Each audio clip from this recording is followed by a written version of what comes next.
Mine disappeared off the map. I moved yours up to the. Hold on, let's see.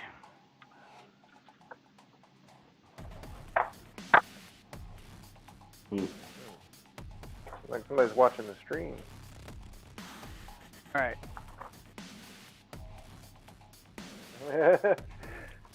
No, it didn't go nuts. It just I could hear it. I was just like, "Oh, what is that?" It was a long Did you delay. see my ping? This is where I moved you. I see. Okay. Okay. Sean, do you see any better now? I see everything now. Yeah, I see all the NPCs and Okay, because what I did was I changed it from daylight mode to more of a nighttime mode, so you guys shouldn't be seeing as far into the map as you guys were. Right? Yeah.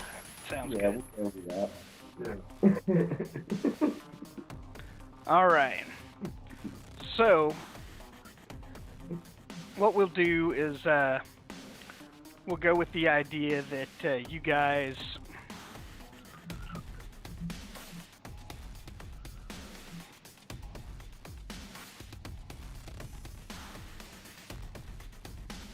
you guys have slept at, have decided to sleep at the inn.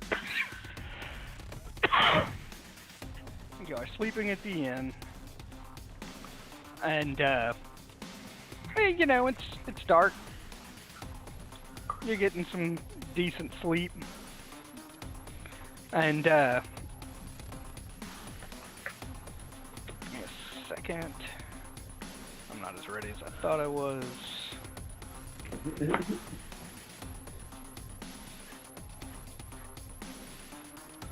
I mean, not that I ever am, apparently, but we're getting somewhere. All right.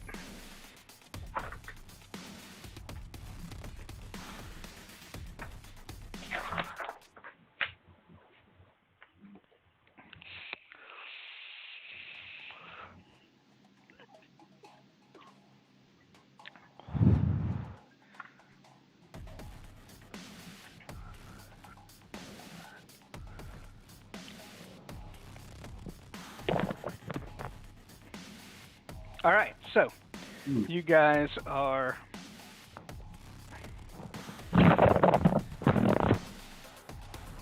she like walked off with her headphones still on.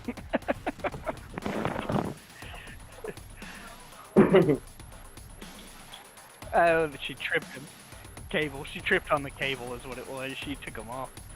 But so you guys are sleeping in the inn.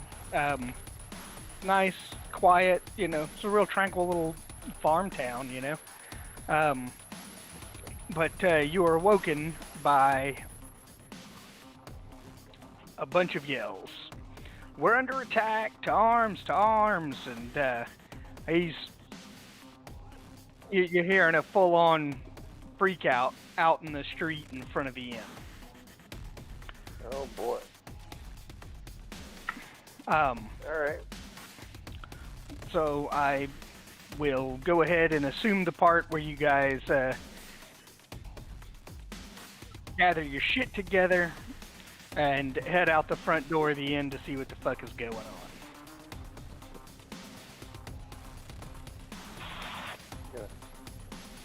Gonna dramatically jump out a window. Well, but I'm gonna save my 20 for my magic 20. You'll never guess, Galen. What you got? Well, my connection to the server has been lost. Motherfucker. Back to. It froze up on me, and then I tried to load it again. Now it won't load. So. Okay, well we definitely know it's because your laptop's a piece of shit. So we got that problem solved. I can still see the character stuff though. Okay, that's all that's really important here, because there's going to be so much going on. It really doesn't matter where your character's standing on the map. Okay. It's still sort of So, trying, but. So as you kind of step out, there's a low mist. You see a small figure kind of dart between two different houses across the street. and suddenly the halfling Orin comes stumbling into up to where you guys are at. He's like, I saw goblins. They're in the fields. They're in the city. They're fucking everywhere. And sure shit, there is a fuckload of shit going on. Oh, wow.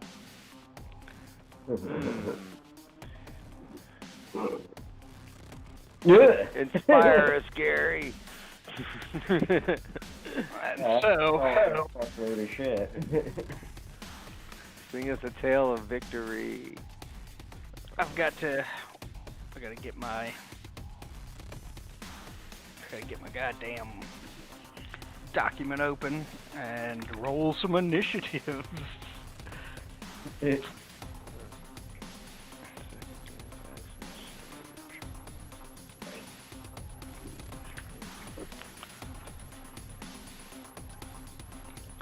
So the biggest new thing for the level 5 melee characters is if you take an attack action, you get a second attack.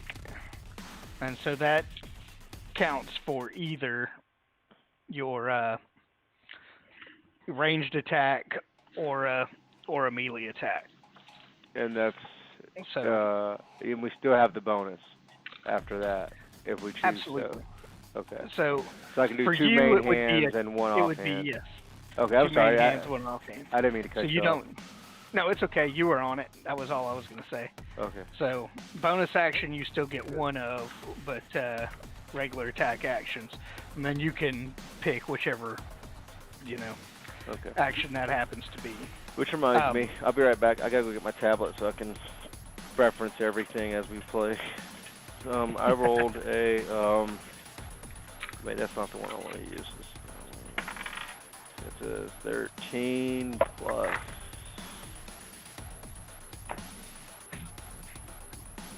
Oh yeah, I gotta remember that. 15. I'm at 15. Shit, hang on. Do we need to roll for our NPCs too? That is correct. Each of the NPCs that we just went over, you will be controlling them as well. But you will keep track of initiative.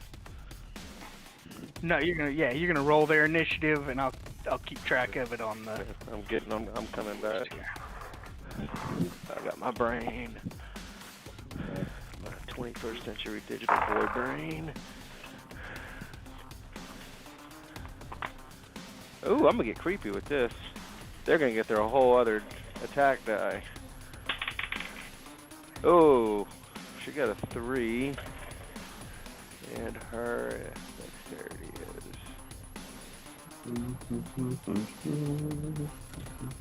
is 3. So Maxine is a 3.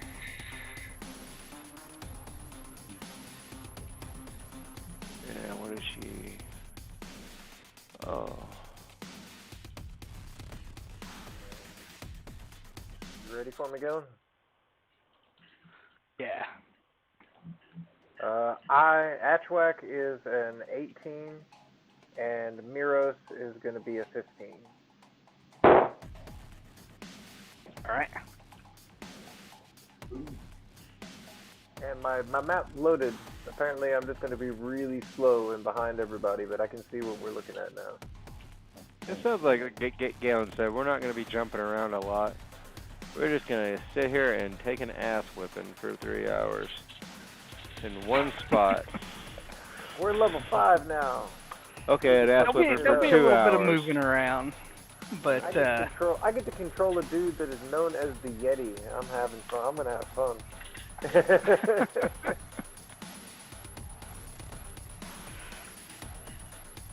Yeti. so Sean, you gotta. Yeah, I rolled for Shalvis. I'm supposed to roll for him? Yeah, and yourself. Alright, I rolled a 12 for him, and an 11 for me.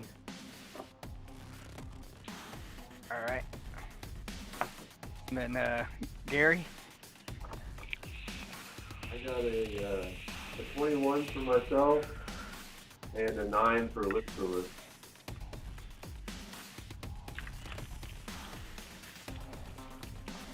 21? Yeah. Alright. Oh, yeah. Well, mine's an 11 plus, what, 3?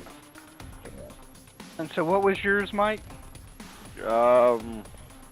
Next scene was 3 plus nothing, and I'm 15. 13 plus 2 is 15.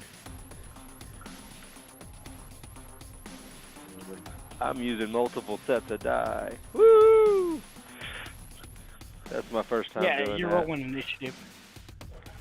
Ooh, what you got there? What I got? No, Amanda, she's walking in with Oh. food. This is a pile of ever-growing Christmas ornaments that Gabe's breaks on a daily basis. Nice. Is he Yeah. talking yet? Does he like break them and then tell you, fuck your shit? He's not saying that, but he is talking, like 2-3 word sentences. And, I don't know, they teach him more at school than I teach him at home, so. Oh, Amanda's looking for her dice. Give me a second.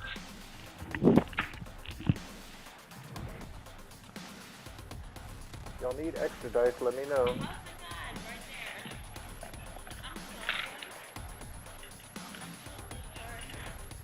I have a magic user in that scene, and I don't know how the hell you even do that. I think I'm just going to start swinging that staff around like an old crazy librarian who forgot how to use her force powers.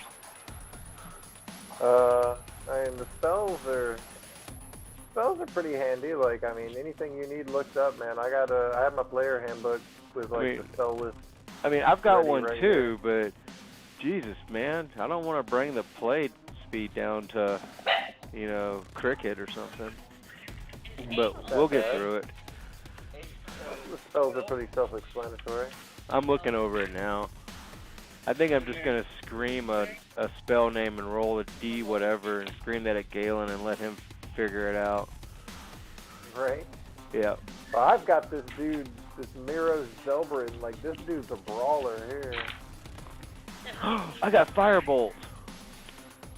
I have never done Firebolt, well, other than like sarcasm and jest at people at the Ren Fair, but awesome. Firebolt is different than Fireball. Fireball is. What was the number again? Is the good one.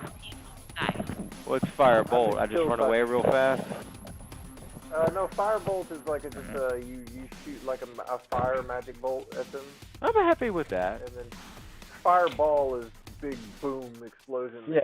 Fireballs! Right. Let's see. Oh, I got Magic Missile. Somebody was talking about that earlier. Oh, yeah. That one never misses. I have a Yeah. Misty Step.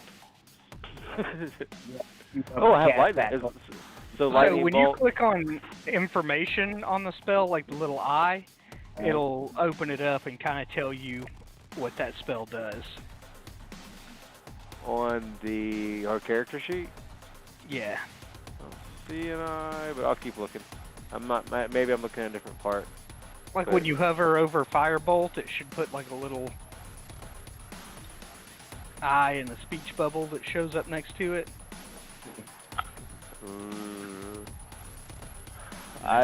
No. Hold on. I think I'm looking at a different. Are you under attributes? I'm on the character sheet, like under the spell cast. It's just like a paragraph. If I hit settings, maybe now. No. See, that's spell casting. Go down to the actual spell. Oh man, I'm making. Okay. Whoa. No, you're doing this.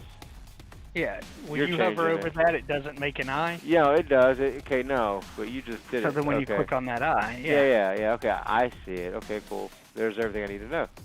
Excellent. And then that'll happen for each of the spells. No, So in okay. between turns, while you're waiting between what you do, what goblins and I can start ogres looking or up whatever, her then you can be kind of reading it over. And since Snack Scene's down at the end of the Right. the end of the list, you'll be able to kind of work with it. What level is she? Let me see bio. The character sheet form. I'm sorry. I'm only used to one character sheet Level format. spellcaster. It says it under spellcasting. Okay, shit, I got it, dude. Go. Okay, so I got all that shit. Okay. And so I I can threw fly. you the wizard on purpose just to kind of let you see how that works. Be forced to read over some spells and keep track of a spell slot or two. Okay. I'm reading about how I fly right now, and Learn you some magic. I can fly. Oh, there it is. Got the Transmutation 3, motherfucker. All you motherfuckers can transmute my ass. Because I don't know what that word means. Let's go. Anyway, enough about me. Let's go. fair enough. So you guys kind of stumble out into the street. Been probably a fair amount of drinking, hanging out with these various people who you are now suddenly fighting alongside of. How do all these damn things get inside the city? Yeah, you don't know. They were just hidden under the GM layer, and then suddenly Let's kill them was all on. and find out.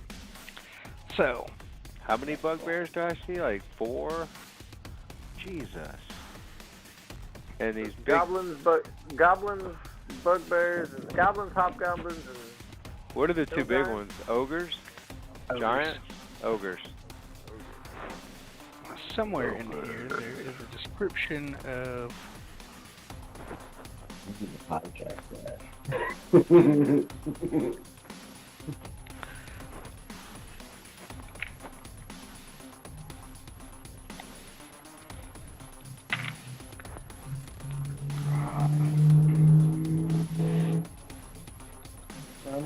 I should have 5d8.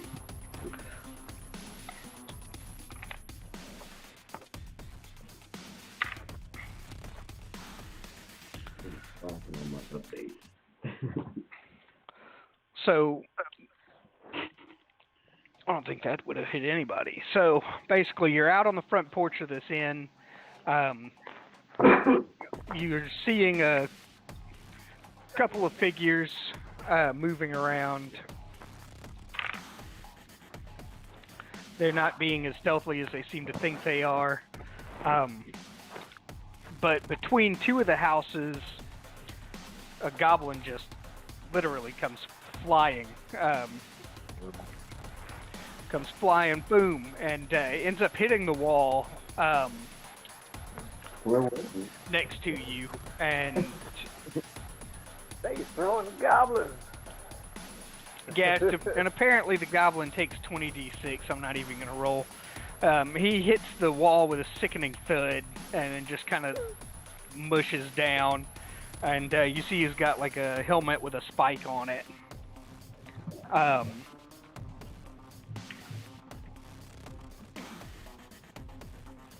Thorin, it is now your turn.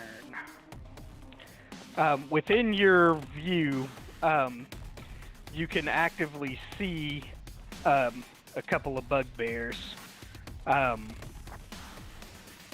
You haven't put eyes on an ogre yet, but the bugbears are kind of slinking along the side wall of the building. You might see there's like a goblin with each of them. How close are they to each other?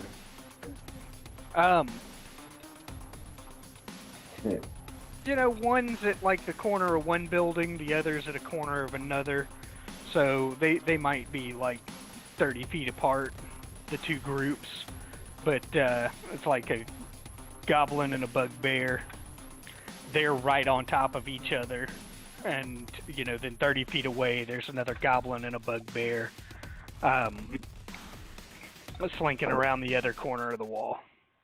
I'd like to cast inspiration on Sean.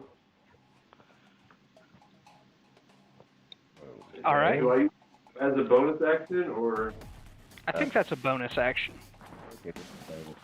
Okay. And I'd like to cast Shatter on the closest group. Third level spell slot. Using your 3rd level spell slot?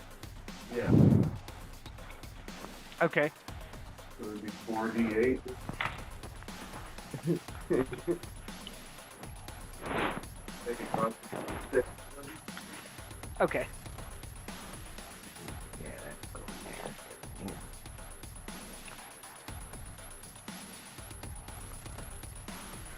17.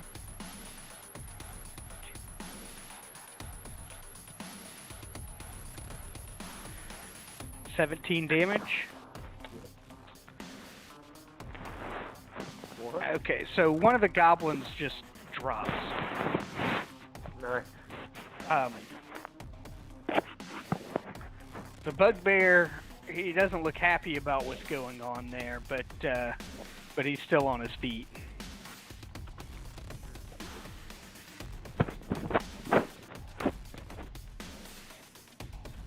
So we'll delete one of these guys out. This map don't have any grid lines or anything for stuff No. around? Yeah, it's just gonna be a mess. Yeah, that's fine. Oh. So, Amanda, it is Ling's turn. G-Lang. Okay. We're gonna roll to hit. No, I can't hit anybody in my camp. No. You can move up on either a bugbear that's wounded or a fresh one that you see. Okay, I want to move up to wounded bugbear. Okay. And then you roll to hit. I'm rolling to hit.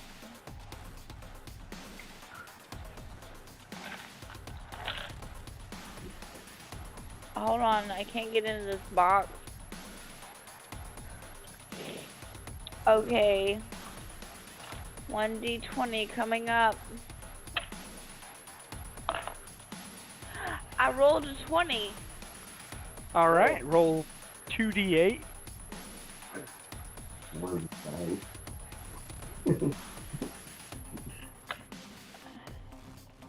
Which one is a d8? This. It's the sharper of the two that look Okay, like I got it it. might be a d8. I got it. Roll 2 of them. Yeah, roll it twice. Add the numbers. A 7. And a 4. All right, So I got 11. and that's enough. He had already had 17 damage done to him, so he only had 10 hit points left. Within view, there is the other 2 bugbears. There's a bugbear and a goblin pair. Atchwack, it's your turn.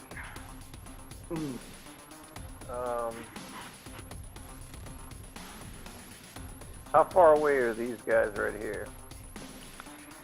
You don't have sight on those guys over there.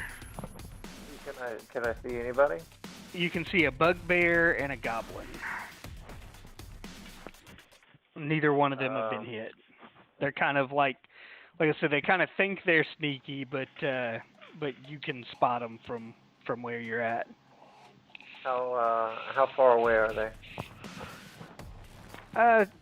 They're kind of across the street. I'd say they're about 30 feet. You could make your movement and get to where they are. All right. I want to rush the. I want to put hunter's mark on the bugbear, Okay. and I want to rush him with my sword.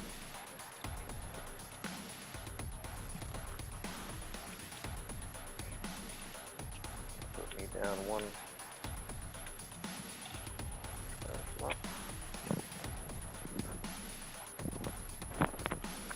These 4 are going to go down a lot faster than I thought.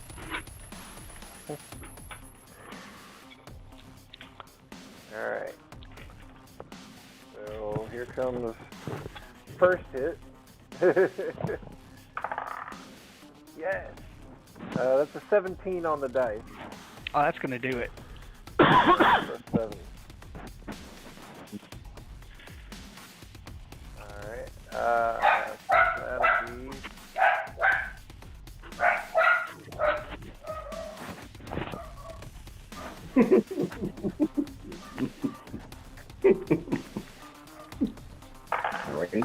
Oh, that's a very good roll. That's going to be 9 points of damage on that first one. All right. And What the fuck are I you get doing? I get a second attack just as my level 5 thing, so I'm just gonna go ahead and do that. Okay. I assume he's still up. Yeah. I remember these guys being a little tough. That is a 12 on the dice plus 7. Oh, that hits. And this one doesn't carry any extra. Oh, okay. What is that Shit. game? I roll for nothing. Yeah. That's going to be 12 points of damage. And then with my Gloomstalker, if he's still up with my Gloomstalker, I have another one coming. 12. That makes that 20. 1 and yes. He's still up. Oh, shit, alright. He's looking rough, but he's still standing. One more attack then. That's a good thing I get 3 right off the bat. Well, do you get 3 or do you get 2 and a bonus? He gets I get not 2 exactly a and then bonus, extra. but it's like a first attack of any encounter. He gets to get 2 attacks, and then there's the second attack for his 5th level business. So he can do the, so it's main hand all the way, 1, 2, 3? Yeah. Okay. Yeah. Well, this one I think is going to miss because there's a 3 on the dice plus 7. That's a 10. Yeah, that ain't gonna do it. So that's a 10. So that's a whiff. That's the one that had the extra D8 on it too.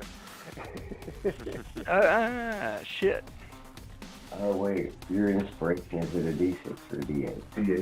D8. And I already used my bonus action for my hunter's mark, so I guess I'm there, and I've got my. I gotta remember that.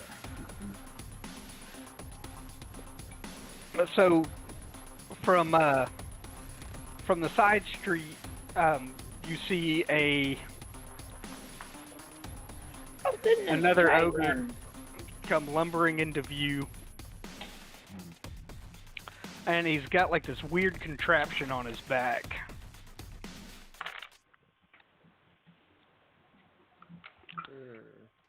No. Looks like a backpack catapult type deal. What? Is he about to launch some freaking goblins at us? Yeah, I rolled for a target. We've got Xenos, and we're looking at it's like a +5, so a 24 to hit, which it does. So now I've got to find this yet again. No means no. I'm talking to my dog. I know. Alright, 4d4.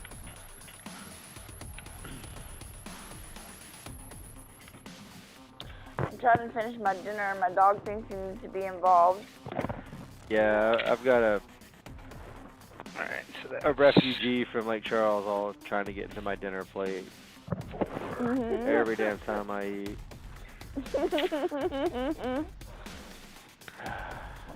3, so 7 points of damage, Struggles. Sean. This goblin with a spiked helmet just gets launched right into you off this weird backpack.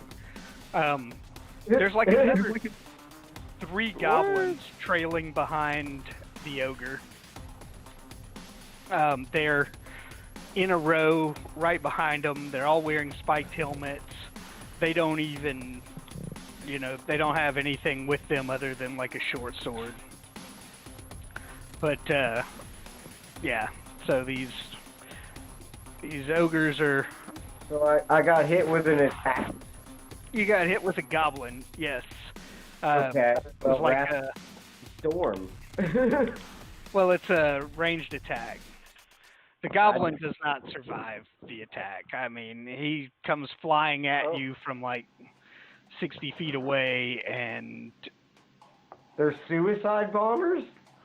more or less, the ogre is like grabbing them and putting them in the catapult. So like the one hits you, and then the ogre like reaches behind him and grabs the next goblin, and while another one is like cranking the little catapult on his back. So we just gotta run around and let him run out of ammo. Serious. Is this Labyrinth? I will say that this is actually written in the module here. This is like my favorite part. David, are we gonna show up and sing? Steal your baby. Maybe the king. Yeah, I mean, yeah, Jared. The Goblin King's gonna show up with his big old dong imprint on his tights, and he's gonna sing about babies, and it's not gonna be creepy at all. The 80s. A simpler time. You could show off your dong and sing about babies, and no one thought anything about it. Right. They'd have to admit at looking.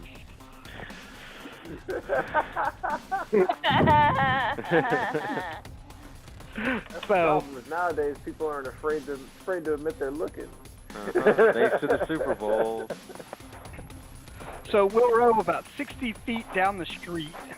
You see the ogre preparing another goblin projectile. Directly across the street, you see a bugbear and a goblin, and it is your chance to act. Just me or is it off? That's you, Wilrow. Okay. And the bugbears, is he in melee range? The one in front of me? Is this the You one we're talking about? you can move up 30 feet to get him into melee range, Okay. and there's a goblin there next to him. We're talking about this guy right here, right? Sure. So now go can I with cut that guy across there. this yard, or do I have to go down the street over here and come back down to here? Now you can get to him. Jump in the fence. I'll apologize on this weird map now that none of this is really to scale or, Wait, did Atchwak just jump up on my bugbear? Atchwak was already smashing that bugbear. Oh, I see. So- I see. Okay. We're Never just moved he's my already- thing, sorry. Pretty well wounded. okay. It threw He's me on off. your butt. Okay, so here I go with my wood hating main hand axe. Shit. 6, and everything else is gonna suck.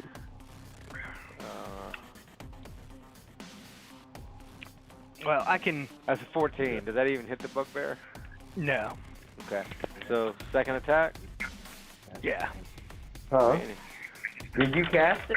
I just have another one. I got it. It's only That's a 15 plus a 8. 13? Nah, wait, 23. 23 definitely hits. Okay. 1d8 plus 5. That's 7 points of damage. And Okay, so that bugbear drops, but there is a goblin still within range there. melee range, or do I have to move? You would still have 5 feet. He's close enough for you to get to him. Okay, I'll just nudge A over bear? there. And so offhand, it's 18. Signs and shit. And, 18 hits for a goblin for sure. Okay, so that's wait, did I say 18? Shit, that's a 25. Okay, so D8 plus 4. D8 plus 4. Sorry, I got stuck in the brain there. So it's that's 9 points of damage on the goblin. Okay, so down a goblin. This goblin is not wearing a spiky helmet. So where you two guys are standing now, after clearing the goblin and the other bugbear, You want under the blanket? you see another Okay. you see another large figure, kind of across the street from where you guys are at. He's probably about 20 feet away from you.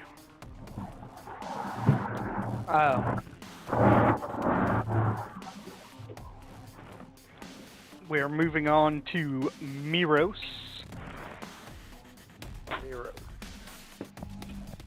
Alright, Miros can't get quite as far as Atwax did. So we'll put him like somewhere like right around here, huh? So, Like 30 yeah, 30 I feet? mean, regardless, either of the ogres are a little bit away. I was so- just gonna move him here and have him take a shot at this goblin with his heavy crossbow. Yeah. Okay. Heavy crossbow. That's a bartender weapon, like a big old nasty shotgun looking thing. Are they mad at Let's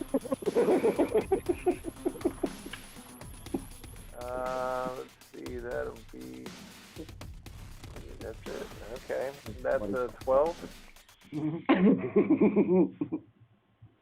12 for a goblin. It's 12 gonna to miss. hit, yes. Well, Miro's tried. He only gets one attack, so he's just kind of following Atwax. Alright, fair enough. Aaron, it is your Aaron, turn. it is Atwax my and turn. Miros have been getting drunk together, so they're pretty good pals now. Okay.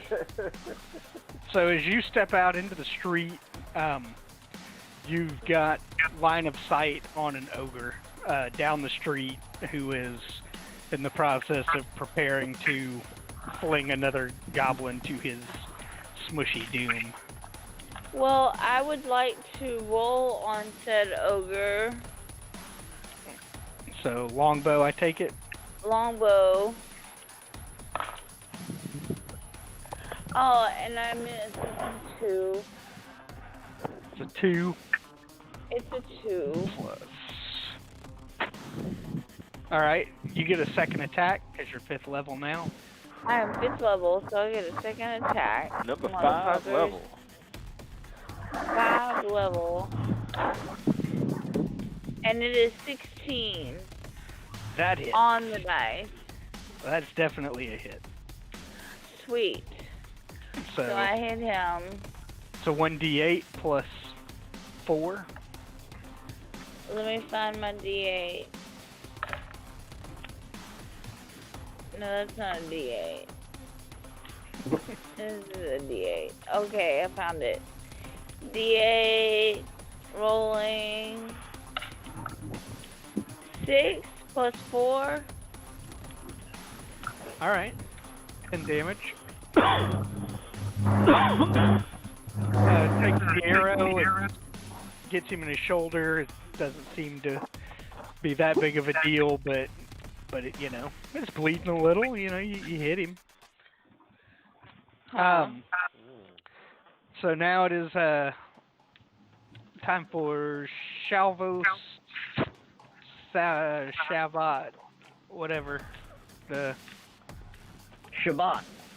yes Shabbat. Shabbat shalom.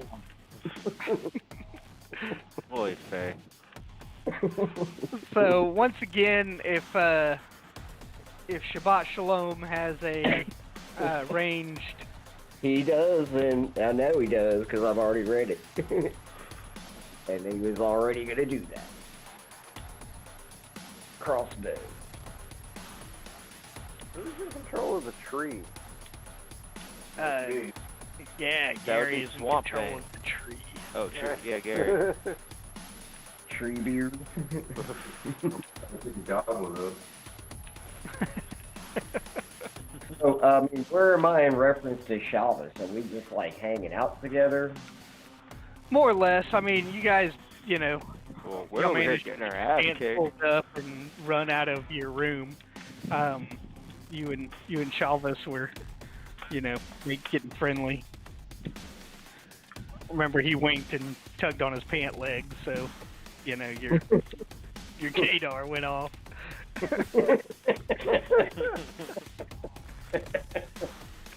Got a little sugar in the tank. Yeah, buddy.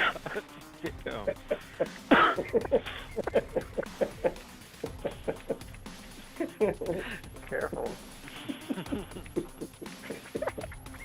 What am I gonna do? I'm gonna get my show canceled?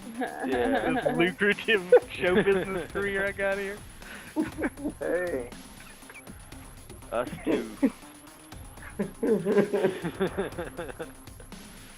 So yeah, he's gonna want to go ahead and crossbow somebody. What's in range? Like, There's from the front of the main street, there is an ogre in range down the road. yeah, he's gonna take a shot at that. Get him. I want to lean over, but my dogs are all in the way. He You rolled. probably don't need to lean over anyway. Yeah, don't lean over. That's a bad I'm trying to idea. go to sleep. She should. You should stand I'm up not and going to sleep. you should stand up Okay. and do some stretches. You got Can I do goblins some to kill. stretches? Pretty. As you've There you proven go. in the past, you're our secret weapon. You randomly hit shit with crits. Yeah, you got magic roll. You know. You gotta stay awake so we don't die. Okay. You can wake up after everybody's dead and then finish it out. Roll20. So whose turn is it? It's Miros. No, No, Huh? it's It's fine, Sean. mother- It's Shalvis Shabbat. yeah, I'm not Sean. sure he rolled though. I rolled a 14. Oh, well that hits. He gets a +2 to dexterity. That'd be 16, right? Yeah, it shows his ranged attack as a +4, so Oh yeah, never mind. I see that now. these character sheets are written weird. He's got like Yeah, they're written up 68 like, hit points, but he's only got a +2 to his proficiencies. And he's They're written got up like monsters. yeah, no, but he's got like a weirdly sad sneak attack bonus too. It's kind of all over the map. So, what was the damage? Let me see. Let's see. What's that? 1d6 +2. Yeah. Well, that will be 5 damage total.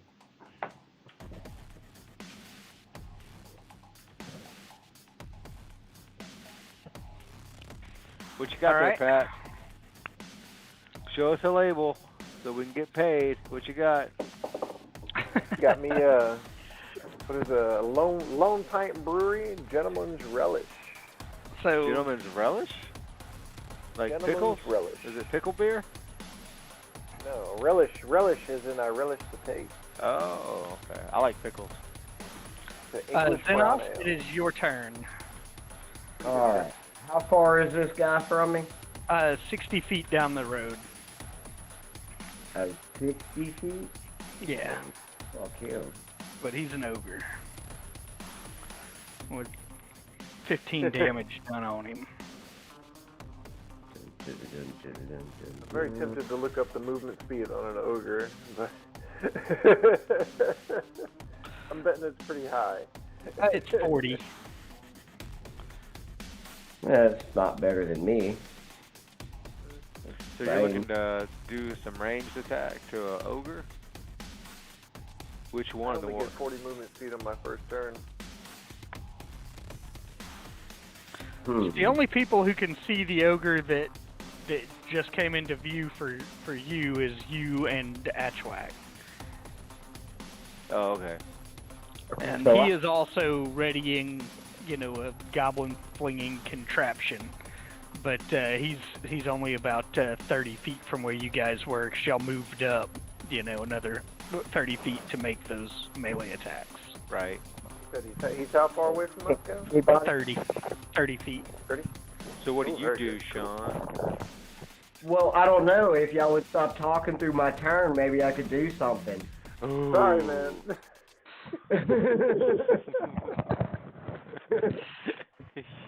Can I fucking see anybody? Yes, you can see the ogre that's down the street 60 feet away. Okay. He's got a, small group of goblins behind him. One of them is getting strapped into the contraption that put a spike helmet into you just moments ago. You need to take one of those intact and keep it. Can poison an action or a bonus? Is what? Oh, the poison is a bonus. Okay, so I we can. still have poison. Yeah, I'm gonna dip my shuriken in poison and toss it at him. Fuck yeah. Is this the poison that you made? Yep, Okay. from poisonous mushroom.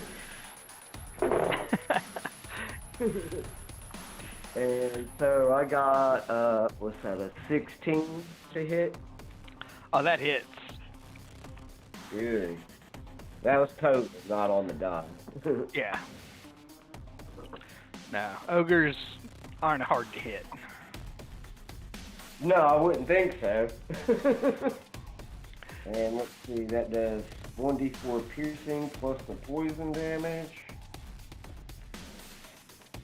Alright, well, let's go ahead and roll the 1d4. So, for the piercing damage, well, that's just 1. And the poison is 3d6 and gives him disadvantage. That'll be 5, 7, 8. 8 damage on the poison plus the disadvantage. He will roll Constitution saving throw.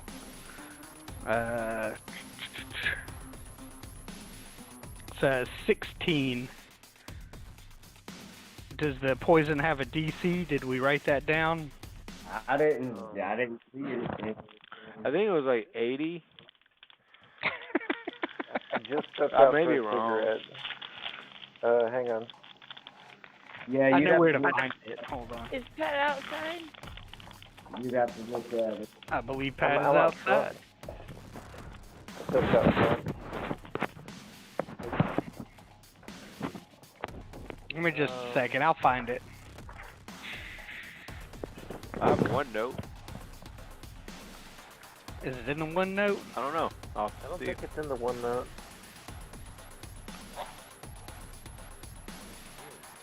I may not have it written down. Well, it's been updated. Did we ever actually decide? Let's see. Fungus Cavern. So right DC now- is only 11, so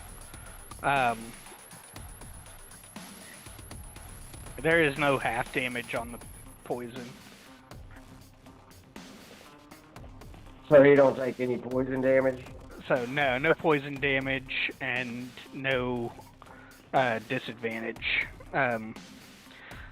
So he's got a pretty decent constitution and rolled a 13 anyway, so that beats that 11. Yeah. But Well, it does take the initial damage. What was the actual piercing damage? What, the 1? Plus Damn. your dexterity? Yeah, plus 3. Okay, so 4 damage. It'll work. You whittling him down. You sling out the shuriken, and you hear a little oomph. Did you want to take any movements in his direction, or to bolster any of your teammates, or? I mean, So basically, from where you're standing, 2 of your melee guys have pushed out across the street, gone about 30 feet, and fought something at a corner of the building, and they seem to be staring intently, in their same direction. And then there is the ogre that you see that's, preparing additional slings. I guess me and Captain Pimp can move up on them. All right. I mean, I'll give you that. Shalvis was right before your turn. Shalvis was right before your turn, so you didn't declare movement for him. So you two can advance up the road. It'll take you 2 rounds to get to him if he doesn't come charging in at you guys before that. So Liferos was actually in these woods down here by the Abbey.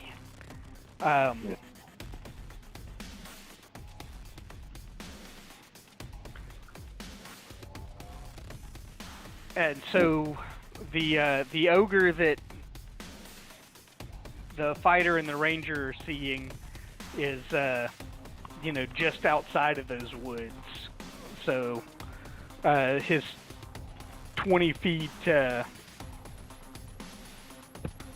his 20-foot movement can actually get him behind that ogre. Somebody's got to stick up their butt. I am Groot.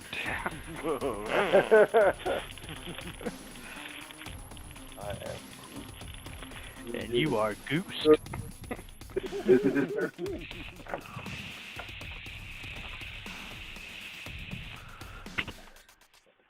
Still love that man. Vin Diesel got paid for that. Some of his Imagine best getting acting. paid that much money just to sit there in the studio and say, I am Groot, over and over again. And he only said it like 4 different ways. So he showed up. Well, then he had the "We Are Groot" at the very end. Of course. Give the guy credit. But I'm sure it's like a 2-hour actually did, recording like, session, and then he's gone.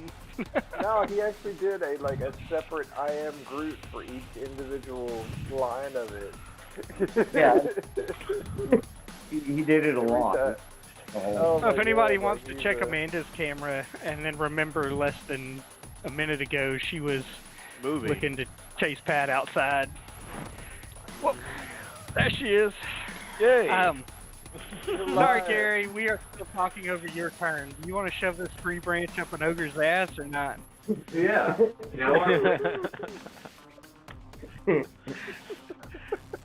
Well, people are shoving stuff over each other's asses.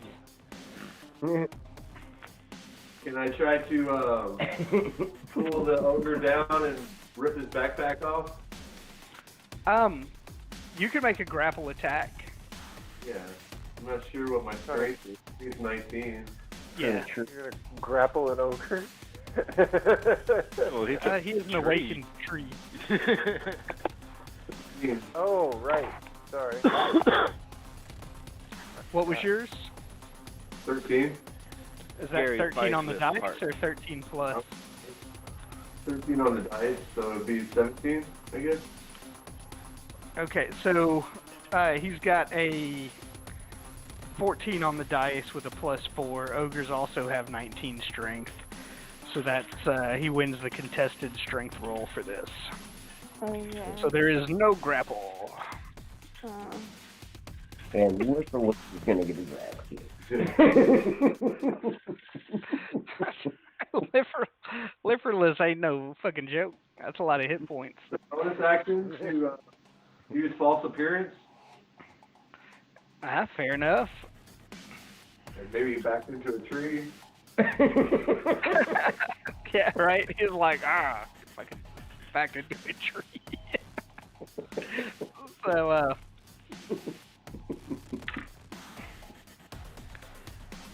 yeah, I mean, they don't have a very high intelligence or even wisdom for that matter, so his passive perception is 8.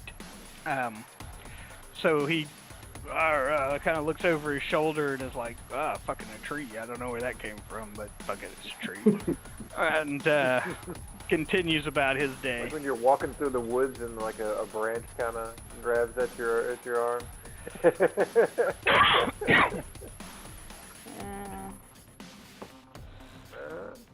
Good.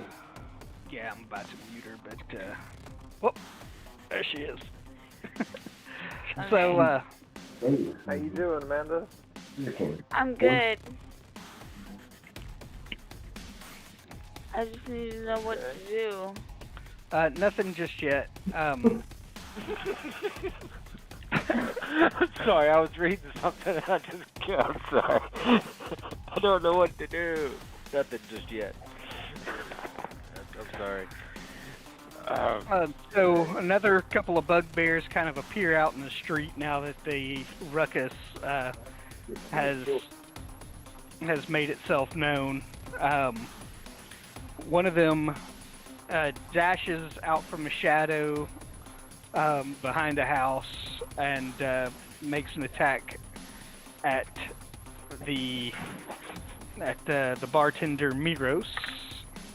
Villain. Villain. Villain. That is a +4. That's a 10. I'm assuming that doesn't hit. Damn, that is just enough. His armor class is 10. Oh, he doesn't wear any armor. Oh, that son of a bitch. He's about to take some serious damage here. Let's see. 7, 8, 9, 10 plus 2. 12 points of damage to Miros. Damn. Yeah, that cuts him in half. Pretty much. Well, like he's down to 10. Fair enough. Amanda. Yes. Ji Lang is being attacked by a bugbear. 19 to hit. 19 to hit. Why's it gotta be so high? Okay, got my dice out. I'm rolling. There's nothing to roll. 13 points of damage to Ji Lang.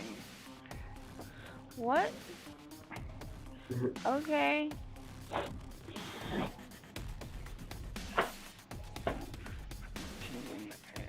10. I'm tracking hit points for them as well, so.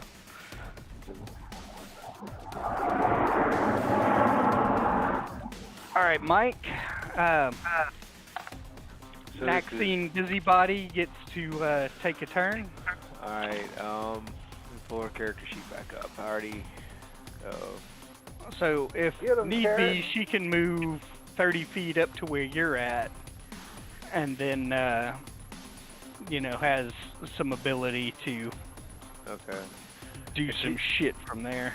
She's got range, and the first thing I wanted to look at, I think, was a firebolt, just to keep it simple. So she can move. Let's see, put her right about here. I would say where she's at, she can see the one ogre 60 feet down the way. If she moves up to where you guys are at, she can see the second ogre, within range from there. Smells good. All right. I would like. Not very much that smells good. I'm just looking at the cantrips again. So, just make this quick for me. I have a firebolt, I have a lightning bolt. Firebolt has a good bit of... Well, how many attacks do I get, first of all, with this character? Where's that at? Lightning bolt. Just the one. Okay, so... When you're casting, so the firebolt will do like what, 2d10, I think. Yeah. And the lightning bolt is...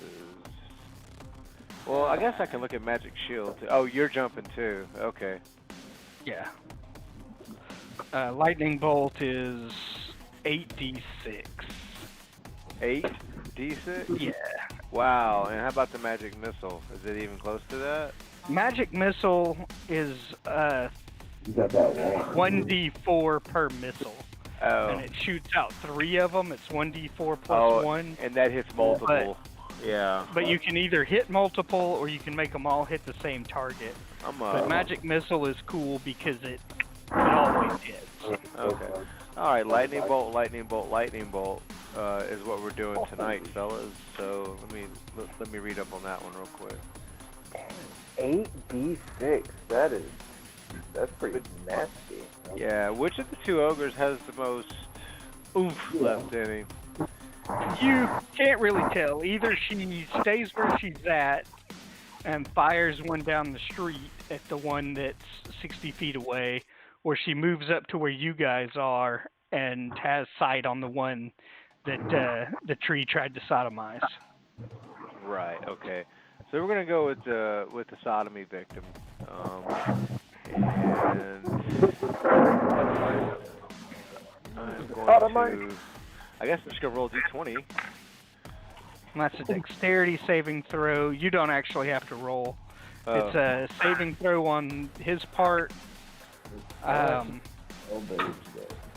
So where it talks about spell casting, the spell save is a 13, and the ogre is rolled an 11 on his saving throw. So that's full damage. Yeah, so that's full damage, 8d6. 8d6. I'm gonna roll 2 at a time. I'm gonna roll 2 at a time. 2 at a time. Yeah. So that's a 4 and a 2. That's 6. That's a 4 and a 2. That's 6. That's 12. That's 4 rolls. I'm keeping track. Okay. Oh shit. That's a 6 and I'm keeping it. And a 1, that's a 7. And that's another 6, a 2 and a 4.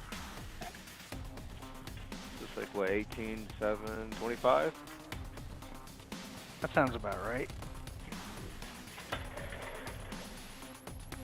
So that is a little bit of math and a little bit of ogre. Okay. And it looks like earlier my nephew jumped in and said hi, everybody. So Austin said hi. Hi, nephew. I have an adoring fan. That's right. 23.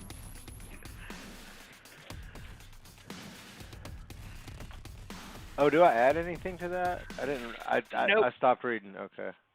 Nope, magic is either pretty cool or pretty lame. It's there's no real additions to be put unless you've got there's like certain things that can, but it doesn't look like she's got them.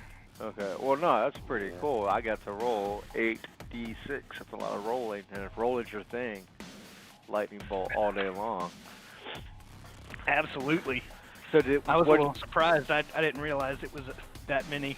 I saw that earlier, and I was like, I think that's the one I'm going to go with, but I just wanted to double check. So, lightning sparks out. And, yeah, fucking, it's like freaking out, but he's still on his feet. But it probably, as Amanda pointed out, does not smell very good. And, it's, Poo-poo bacon. Yeah. At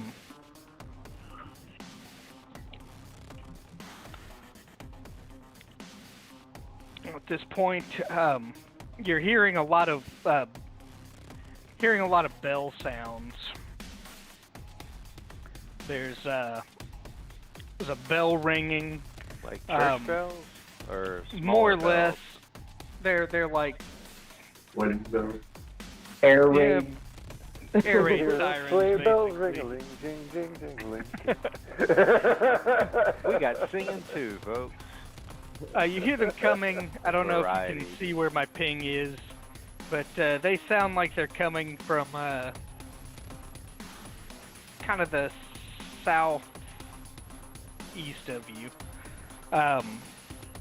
You suspect it's probably one of the guardhouses.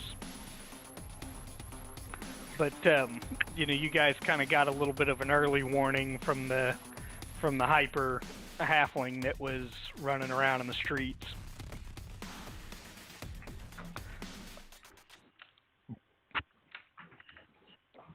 We got more shit to kill. And looks like I got a bugbear trying to creep up or get up on me here. Yeah, I think he's a little closer to Miros, but he's within 30 feet of you. He likes you. Whose But, turn is it? well, it's funny you should say that because the ogre that you can see leans forward, eyeballing you, and boom, the contraption on his back flings forward, and there's this goblin looking stoic. He's got his hands to his side, and he's wearing this spiked helmet, and he punches right into the wall next to you. And, it's a real sickening thud and a crunch, and you get a little wet. The blood splatters off the wall next to you, all over you. There's not a whole lot left to him, and the helmet's stuck into the side of the wall of the home that you're closest to at that corner. The ogre's reaching back. There's another, 3 goblins in a line behind him, and he grabs it, and another goblin's cranking the device. He's getting some shit ready.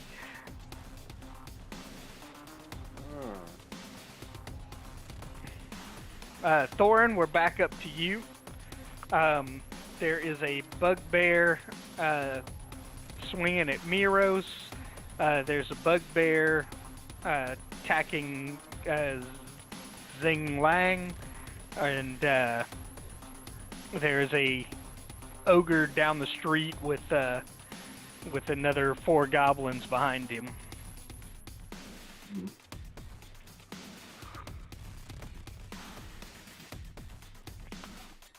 What do you do? Whose turn is it? It's your turn. I'm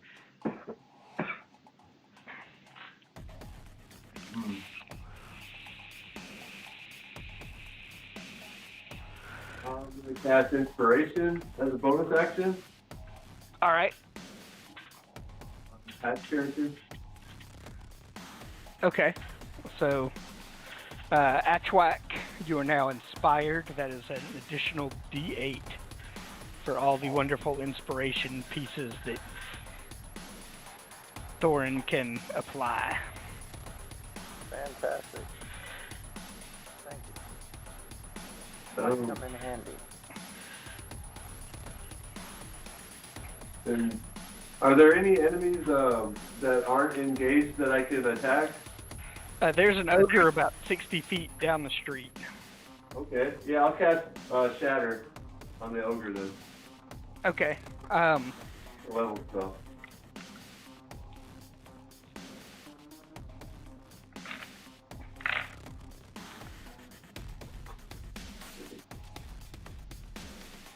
And that's Constitution. Yeah. Okay, the red one. Not quite gonna get it. One of the goblins saves, but that probably doesn't matter. So go ahead and roll the damage and give me the total. I got a 15. Yeah, even the goblin. So all the goblins drop. So he's got a dead goblin loaded up in his basket.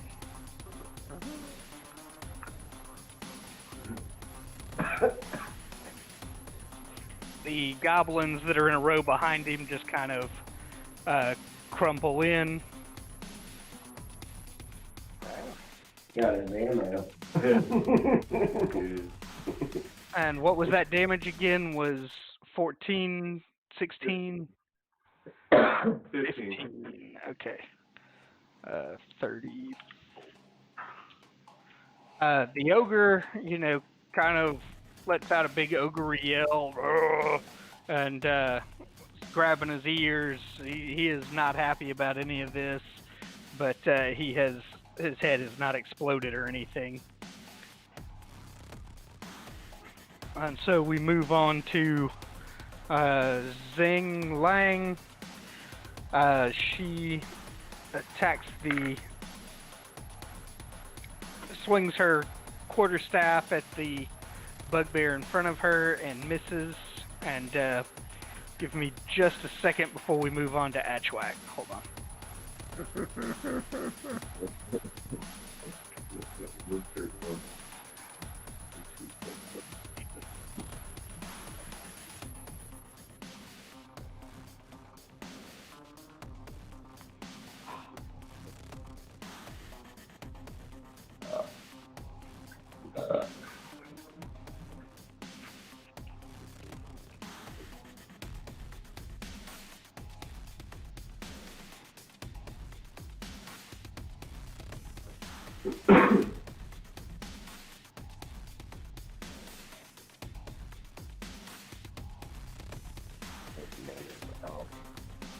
I'm about to be too. I know. We're gonna be fucked unless we have a pause button. Who's got a pause button? I just got a mute button so that we can I've got a ignore pause Amanda's button, snoring. basically. I have the And, rope trick that lets us all hide in an interdimensional space that we can just kind of run up in and pause everything. It only lasts for an hour. It's also 60 foot of rope, so it takes you 2 turns to climb it.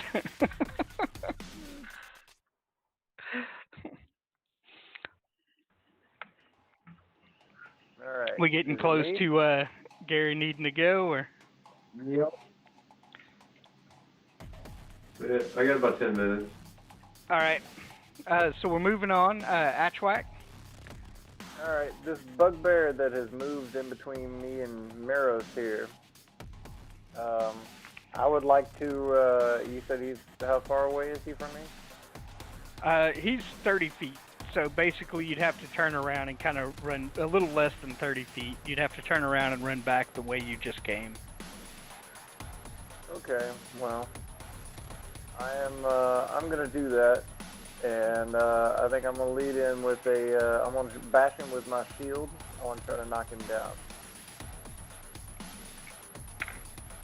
All right. Contested strength. Oh dear. That's gonna be an 11 for me. Let me see. Bugbear might not have that much strength. Oh, nope. That's a 12 for the bugbear. He rolled a 10 plus 2. All right. Well, I'm gonna go ahead and slash him with my sword anyway. All right.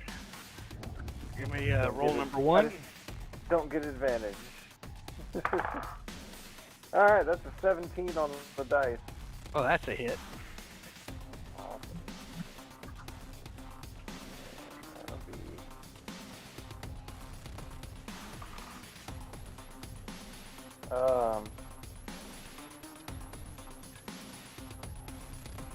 I'll save that. That's going to be 12 points of damage. Okay. Ouch. Next. First hit. And coming around with another one. Shit. That is going to be a 15 total. 8 plus 7. That's a hit. Alright, cool.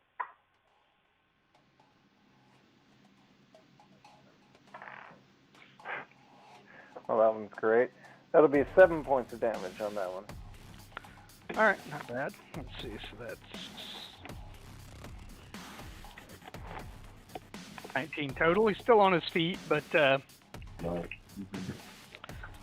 he knows you're there. He's aware of the fact that he's getting You will never get to 50 the whole carved game. up on.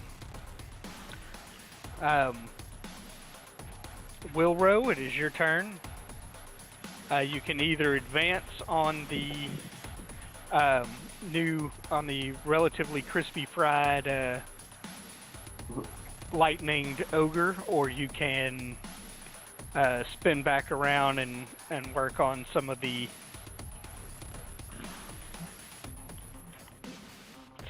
creatures that are within your space. I think I'm gonna go for the alts first. So this guy right here, my main hand. Yeah. Okay.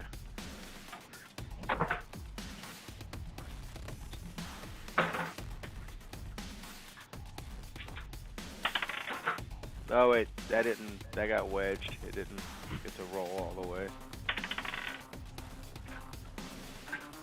12 and what was it? 8, 20, roughly. Yeah, that's it. Okay. That's a D8. You making me read 2 character sheets is making me go oh so much faster. Okay. That's a 2 plus 5, 7 points of damage on the bugbear. I'm gonna go again with my main hand for my second attack. All right. That's 16 plus 5. No. 16 plus 8, 24. That hits. And Yeah, it hits. D8. 1 plus 5 is 6. So that's 13 points of damage so far. And offhand.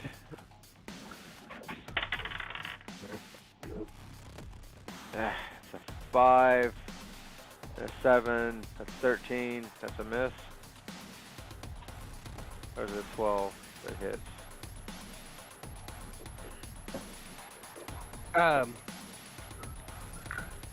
Total?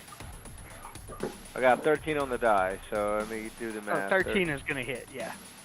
Yeah, okay. D8 plus 4. 9. So 13 plus 9, 22 points of damage total. A 7, a 6, a 9. Yeah, he drops. Okay. So you come up and save Miros, the beer slinger. You're welcome, whole fucking town. Right? you gotta save the bartender. That's the first thing you save. So it is Miros' turn.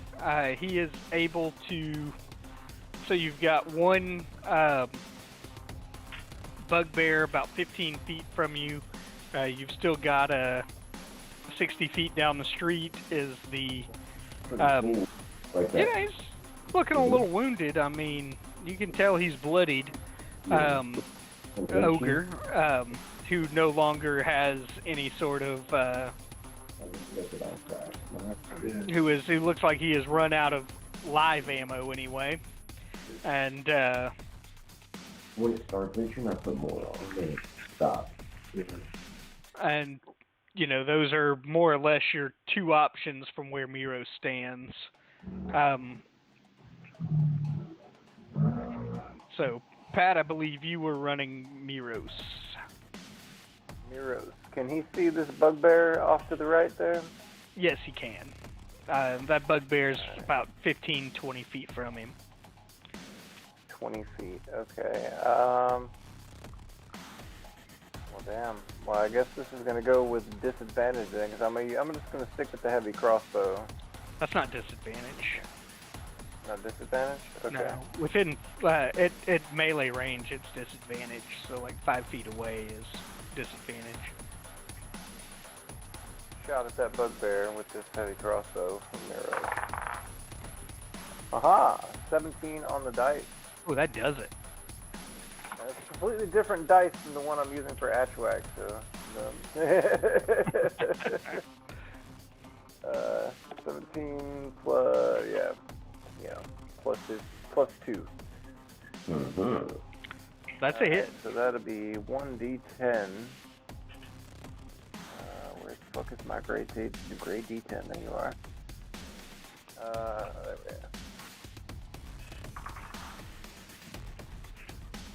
7 plus 2. So that'll be 9 points of damage. 9 points of damage. All right. He was fresh to start, but crossbow bolt thuds into his back. It's not a pretty sight, Surprise. but it gets it done. And stay out! He yells out of habit.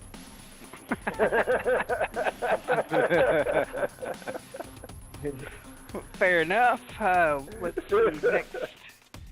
Next up is going to be. So you look over and Erin is beginning to ready her rapier, and then for some reason you smell wet donkey, and you look over to the side, and in comes Paco, and she sheathes her rapier and grabs onto Paco's flowing mane and does this weird backflippy looking thing, and off into the shadows runs Paco. And you were like, Carrie's like, I'm gonna grab some of that mane as well. Oh, I was saying, hey, can we get Gary to roll all his dice? So, like, his next turn we can piece together a play like Princess Leia's performance? Or his way out?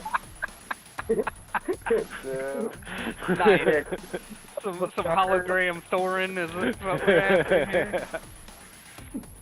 You're gonna show up at Coachella. That we'll be able to do that. I'll be able to play for Gary, and I'll just see him there. Yeah. I mean, here's the trick. If Gary is like A-okay with Sean playing Gary's character, then we'll go with it. But for me, Paco saves me from having to kill somebody's character while they're not here. Exactly. We do want a green screen. Man, go to K&B and get you one of those poster boards. They are awesome.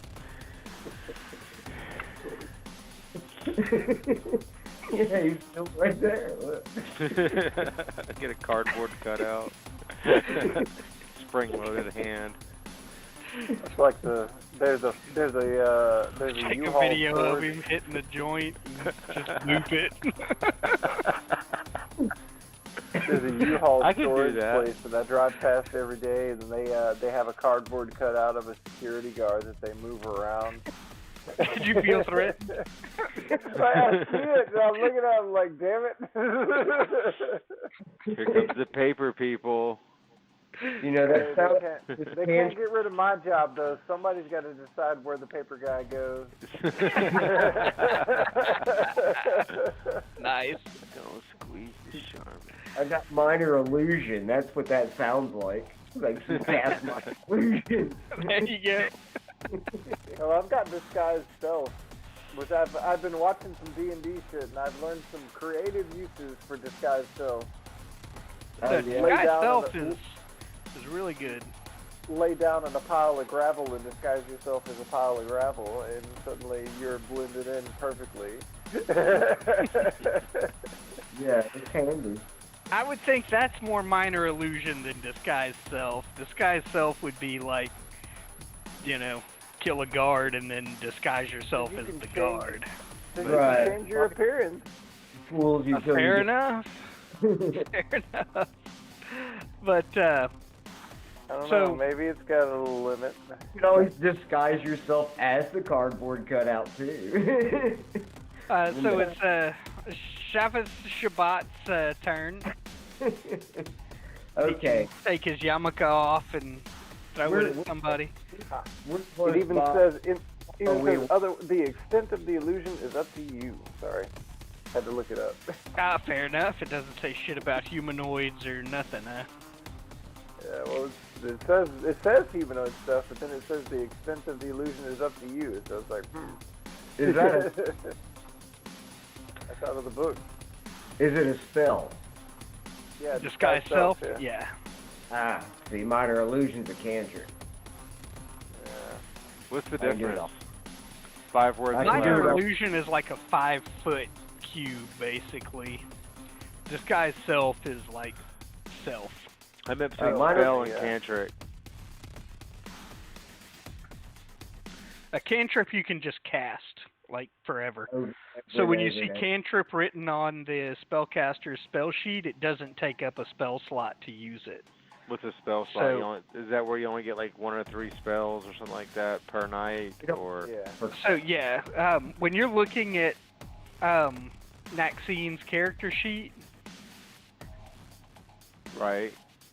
you see where I just changed that 0 to a 1? Oh yeah, I'm pulling it back up. Oh, okay. Well then, let me change it back to a 0 so I can Oh no, I see what you're doing. Okay. do this live time. Now hold on. So now. over here, they're 3rd level spells. Or spells, but at the top they're Which cantrips. is- I got you. Well, so 3rd level spell, that's in the triangle looking thing. The next space over says 3. That's how many spell slots. And then the next space that you can move, that's how many spell slots have been used. And you regain all your spell slots on a long rest. Okay. But cantrips just get used. So you can mage hand or firebolt, all day I got long. you. I got you. Okay. Boom, boom, boom, boom, boom. I see the So- I see the delimiter between all that now. For some reason, I thought they were all cantrips for me. I got you. Okay, let's proceed. That's okay. We're learning. We're getting kind of close. The bells are going off. Shabbat Shalom is able to see this guy here down the street from where he's at. Yeah, so that guy is close, but is also within 5 foot of an ally. And then down at the end of the street is this ogre and his pile of dead goblins behind him. Yep. And, yeah. Let's see Oh, he's here. throwing dead goblins. He's throwing nothing yet because it isn't his turn, but It'd be he's got a fire. dead goblin loaded in his little crossbow deal. And weirdly enough, the module gives differences of damage for goblins wearing the helmet versus goblins not. So I'm going to use the goblins not wearing the helmet as the dead goblin damage. So he can still fling a dead goblin at you. They just aren't going to be able to, like, orientate themselves in the air and be like, I'm going to hit you with my spiky hat. Well, Because I'm like a Nazi goblin with a spike on my helmet.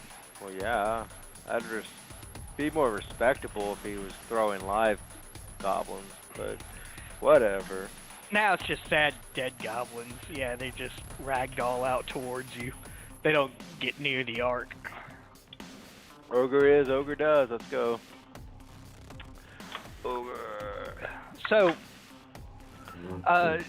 Shabbat Shalom knows that the bugbear being within 5 foot of Ji Lang gives him an opportunity for that sneak attack. Yeah. Attack with the crossbow. I already knew what I was doing. I've never Fair put enough. it back. Sorry, I just wanted to explain just in case. But yeah, this is kind of fun because it gives you guys each a little taste of a different class. Yeah. Right, yeah. Alright, 16 on the die. Oh, that's it. He gets a +4, huh? Yep. Which one did you Yeah. just attack, Sean? The that- bugbear. Okay. Yeah, the bugbear. So that would be, what, a 1d6 plus 2, and then 2d6 extra. Correct. So 4 plus 2 is 6, 7, 8, 9, 10. 10. And he also wants to move into melee range. Okay. So then gets it and then maneuvers himself for the follow-up. So, Xenos, it is your turn. As you begin readying whatever it is you're about to do, you're hearing massive thuds coming in the same direction from where the bells are happening. So what is still ringing bells, and now you're starting to hear bells ringing from multiple sources. So various of the guardhouses along the gate basically have started ringing more bells. You start to hear like massive thuds. These things are, coming in. Basically, just sounds like stone on stone. Incredibly loud thuds coming from kind of more the southeast than anywhere else. All right. But, you've still got an ogre 60 feet down the street. You've got a Moved up. I wasn't 60 feet away from him last turn. you did move up. So, yes. And you moved 40, 45? 40? 40. So 40, so you're within range to be able to move up another 40 and get in within melee. If you want to be that close to an ogre. Behind me, and he took that crossbow shot, and now... Oh, that's right. Yeah. So he moved up closer to the ogre, not closer to the bugbear. Isn't that what we were moving towards? That sounds like what you were moving towards. Thank you for the refresher. No, I'm with you. I, as you say it, I know that's what you were doing, and that makes more sense. So, Yeah. fair enough. We're moving up here. Alright, sorry about that. So this is the bugbear, and this is the ogre. Right, yeah. So we're up here. But the ogre who he shot. He shot the bugbear because the bugbear was in melee with Z-Lang. And so that got him the sneak attack. To miss the others. And then kept running towards the ogre, so. Oops. I mean, I'm doing that, so. So what's up? You're running up on the ogre and fucking his shit or what? I mean, what are we doing here? Oh, yeah, I'm right by there too, huh? Yeah, so for you, you're like well up on it because you could have gotten there faster with the extra space. But the next round, Shabbat Shalom will be right there as well. All right. Yeah, I'm gonna hit that bugbear with my staff. Well, you're at the ogre. Oh, okay. Yeah, well, then I'll hit him with it. Yeah, I mean, I'm going to apologize because this map is a mess. No. He was Hold on. 60 feet. You said throw the shuriken and move towards the ogre. So that's 40 feet towards the ogre. You got 20 feet left to get to him. You had Shabbat Shalom moving in that same direction as the ogre. The bugbear showed up afterwards, so Shabbat Shalom was like, "Pacha!" with the hand crossbow as he runs past, basically heading closer to the ogre with you. All right, so I can move forward 20 feet up on the ogre. Correct. And I can try to kick him in the balls with inflict wounds. Nice. So you're rolling for an inflict wounds. not a melee attack. Yeah, for the balls, though. But it's flavored as a nut kick. I'm with you. Yeah. You just gotta touch him. And since you're a monk. Plus whatever. 3 plus 3. I'm gonna have to say I'm really loving the monk cleric, overlap. That's pretty slick. I'm enjoying it too. And then the idea that it's like the Tempest cleric, it gives me the whole Raiden / Big Trouble in Little China feel, Right.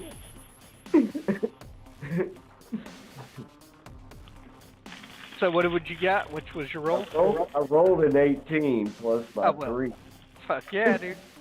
You kick him squat in the nuts. And that does 3d10.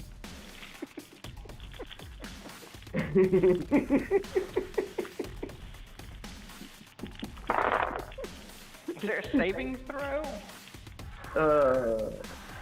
Not when you roll the hit. So yeah, usually that's. Yep. That's right. That's right. For spells, it's either you roll the hit or they roll to avoid. Yeah, there's none of that. So. And I rolled a 28. 28 on 3d10? Yeah.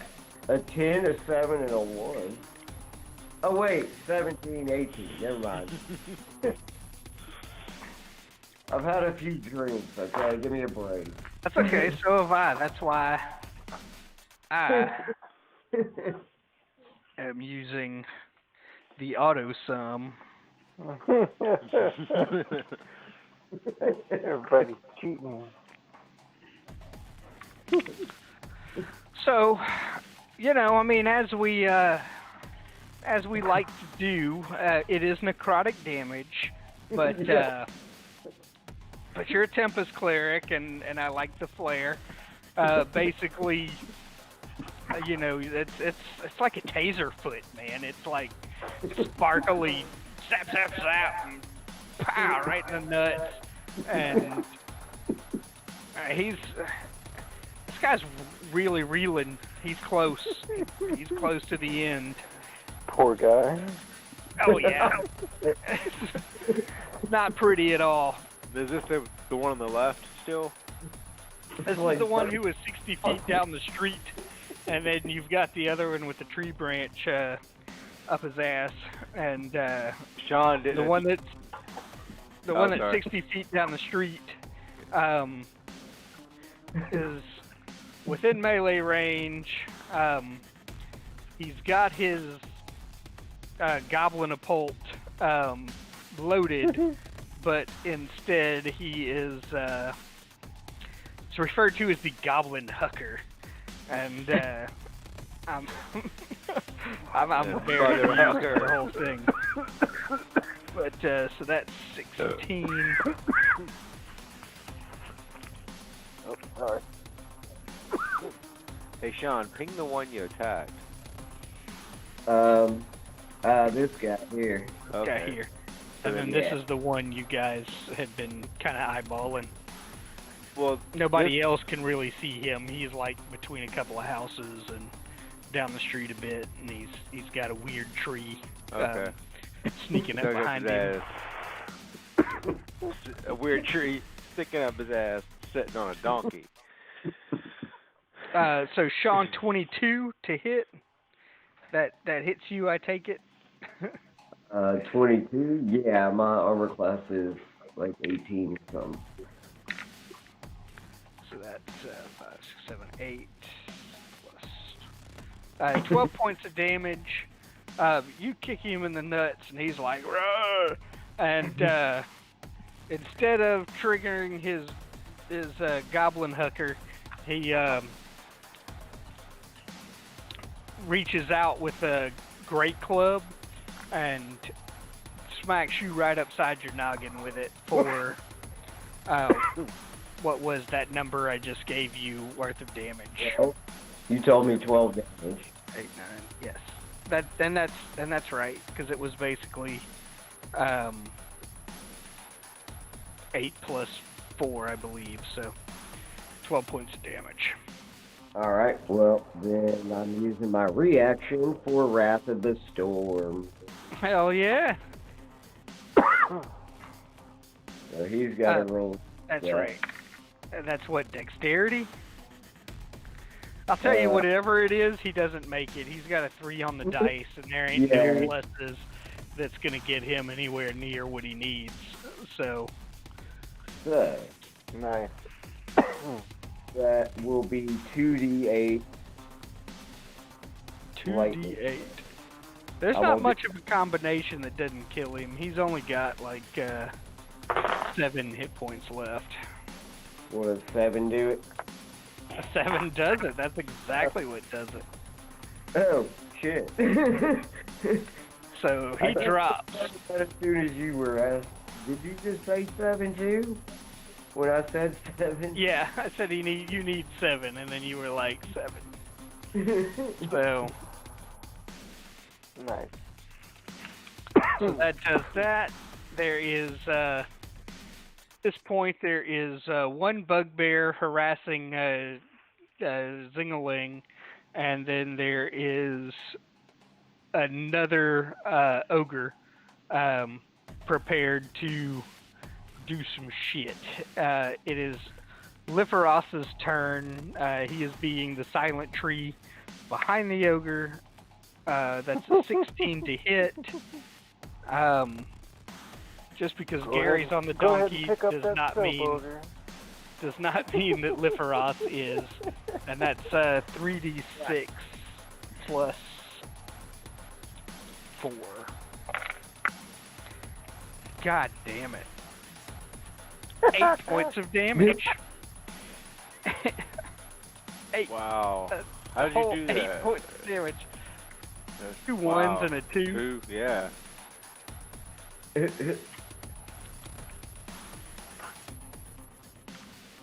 was 23. So 8. That was 31. So wham! Upside the back of his head.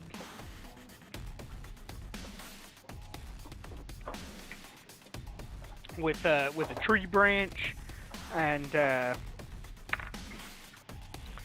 the ogre looks over his shoulder, and the tree is like, "Oh, just a tree." And with the poor perception of the poor ogre, he is not sure what just happened. It's a sad day to be an ogre.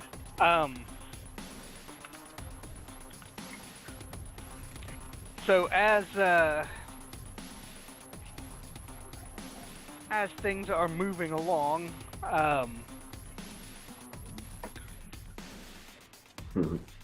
you're hearing more and more destructive bullshit happening in the southeast. So it kind of sounds like the walls are being bombarded. These walls seem to be getting bombarded. Bombarded. Oh boy. Alright, whose turn is it? Is it Sean's or is it the other one? Shalpus? No. It is Naxine's turn again, and there is a somewhat damaged ogre. I mean, he's got his bell rung by a tree and got some scorch marks from Naxine's wrath as it stands already. But you, in the distance, you hear what sounds less like rock on rock thud and more like other thuds. If you look off into that distance, you see a couple of heads sticking up over the trees and the houses that are in between you and the wall. There's still a great distance. There's still a bit of a distance out, but they're there.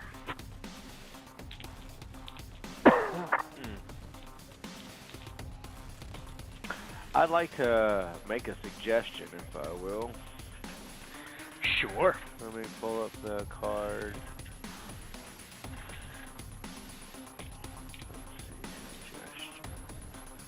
Just one more of those?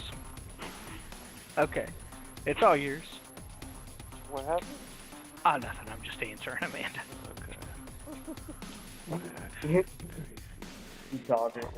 So basically, I want to suggest to the bugbear to head off in the direction of those heads in the trees and take care of whatever it finds, because I heard mummers of those heads talking about said bugbear's mother. What do I need to roll to do that? Fair enough. Let me read up here. It sounds like more of a... It's a suggestion, enchantment. I can pretty much... I don't know if the bugbears are immune to that. Oh, they're probably not immune to that, but... And as long as I don't tell them to harm themselves, I think I can get away with it. I'm just not sure how the rolling works. The snake's tongue and either a bit of honeycomb or a drop of sweet oil. What the hell? If you have an object, a channel object, then you don't need the ingredient. Everybody carries that shit around. Yeah, I know, man.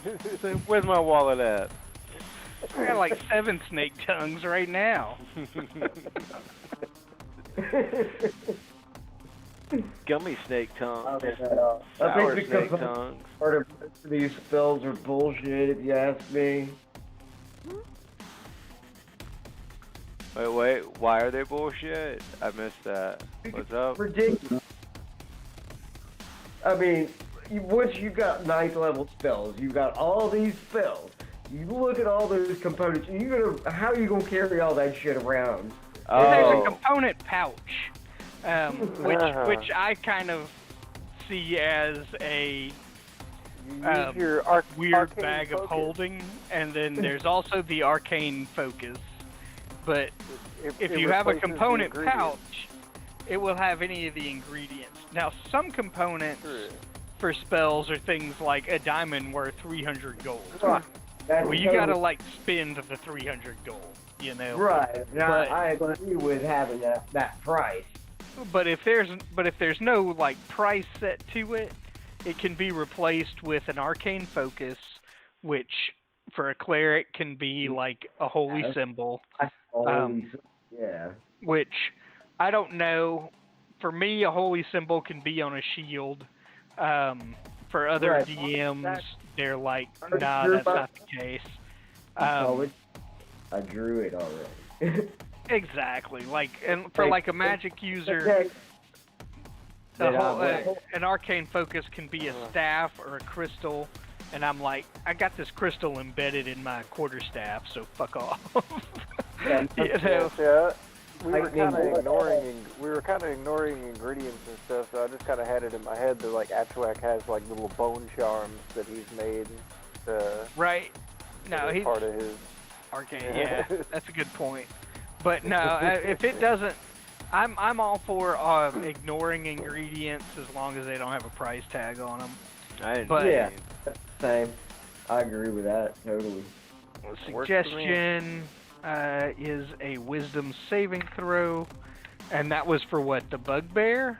Yeah, I want the bugbear to go off and take care of those giants that I can see their heads coming up over the trees, ogres, giants, whatever they are. I heard him talking about the bugbear's mom, and I want him to go handle up on it. Okay, so the bugbear starts wandering off down the street. Okay. And yeah, so that's her turn. Nice. And wait, I think Wilro got skipped. Wilro happened before me roast, and he killed another bugbear. Oh. Was I here? Happened. You were there. You rolled. Okay. All right. I thought that he was, but I thought I played her after that roll. No. So Wilro's got a 15. Maxine has a 3. I know this is my second Maxine. This And is I've only only- your second Maxine. Right. You've I've done only- two. You've done 2 Wilros. Oh, okay. Wilro killed another bugbear. All right, I'm tight. Yep. I don't know why I can't remember shit. I'll be right back.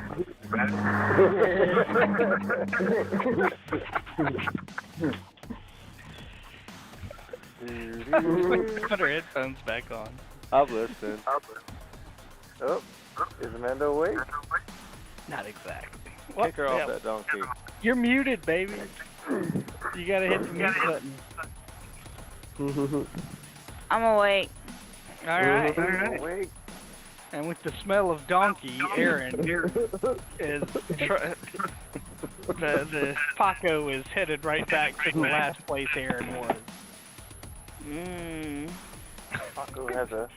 Paco might keep running though, right past where Aaron was. We'll have to wait and see.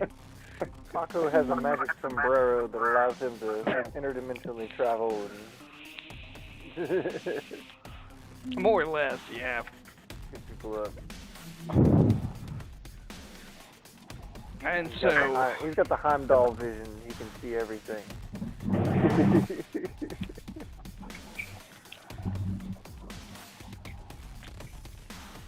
so I'm gonna write a character sheet for this donkey, man. It's gonna be great. Who's up? I brought my dice.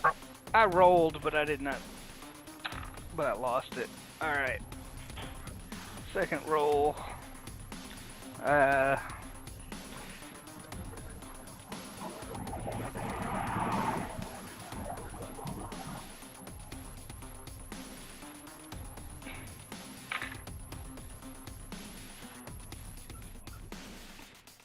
All right, so Excuse me. Pat, that is a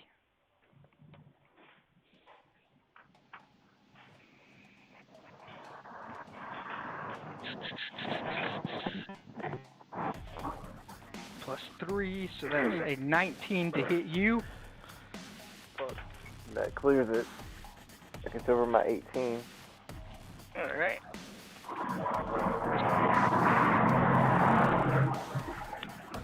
There it is.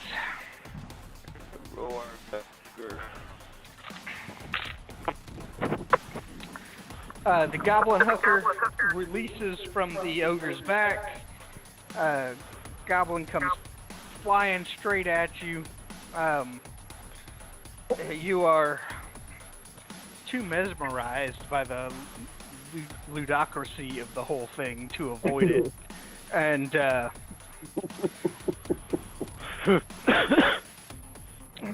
spike from the helmet. Spectacle. It's a goblin being launched from a. Yeah, right? Come on, really?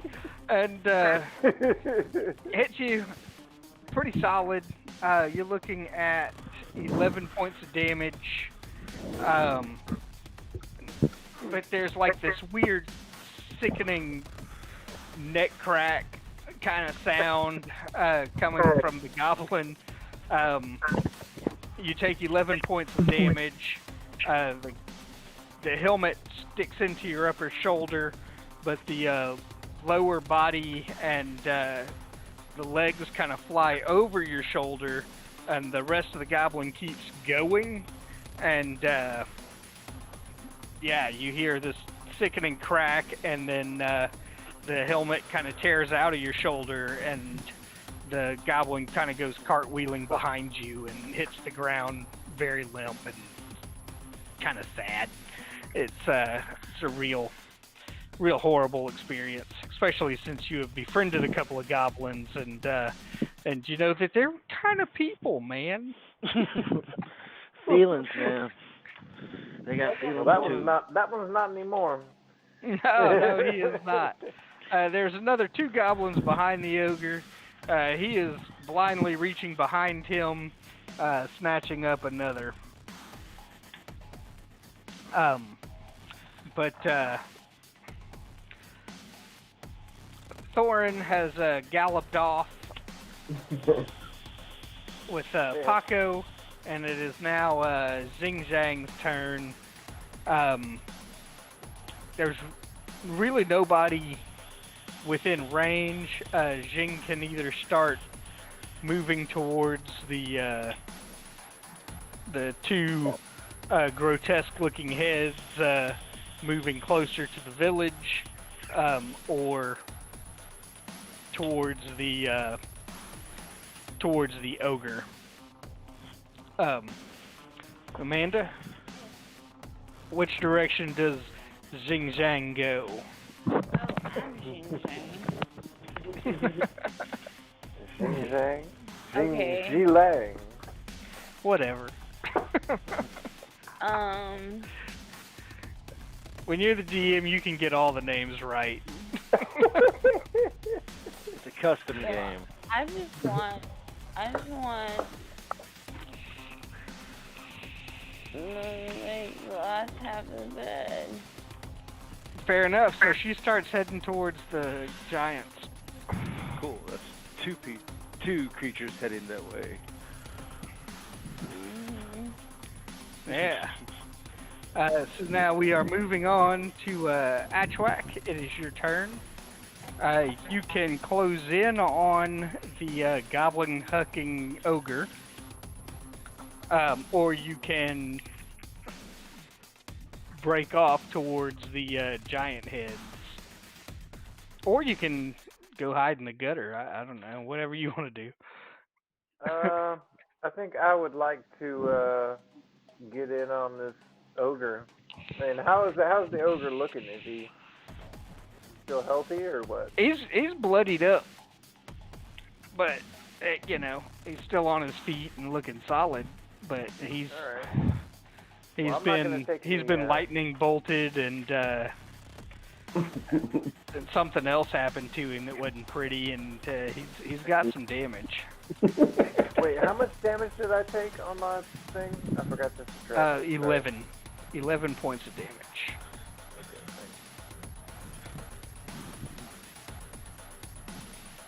Alright.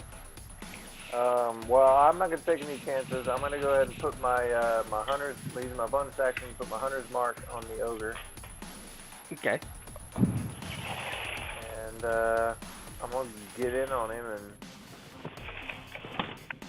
and cut him with my sword. That's the ogre? Yeah. Hang on.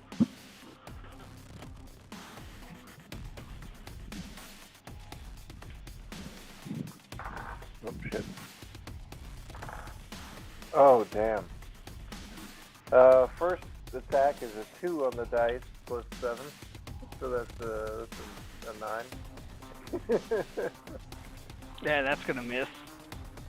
Damn. Alright. Try that again. This time without the pencil in the way. For an ogre, you're looking for an 11.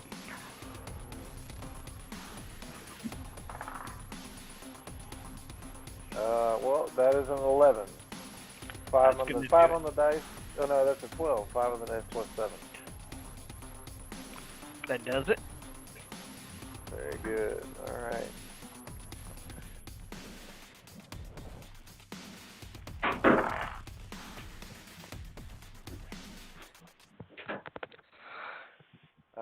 That is going to be... You know, I'm going to go ahead and use my bardic inspiration on this one that I still Nice. have. Yeah. Damage. Holy shit. So that is that is an 8 for the bardic inspiration, and so that is a 17 plus 6, 23. Okay, and that includes the roll for the 1d6. Yes, that should be everything. 23. 23? I rolled for my base hit on my sword. I rolled a d6 or a d8, so that's a 6, and then I rolled a 3 for the hunter's mark, and then I rolled an 8 for the bardic inspiration, and then my basic plus is a plus 6. All right, so you've cut into him pretty deep. if you had to guess, he might be 5 hit points left. He is he is in very bad shape. Alright, well, that's all Aquax got.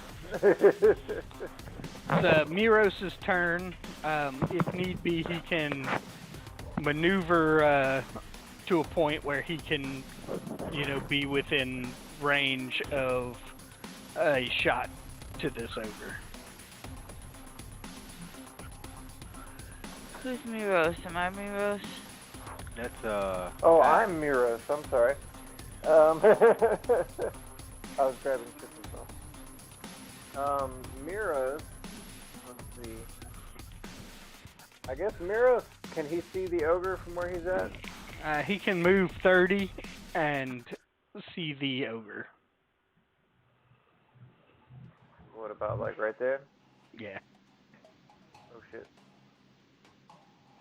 That's not quite where I wanted to be. There we go.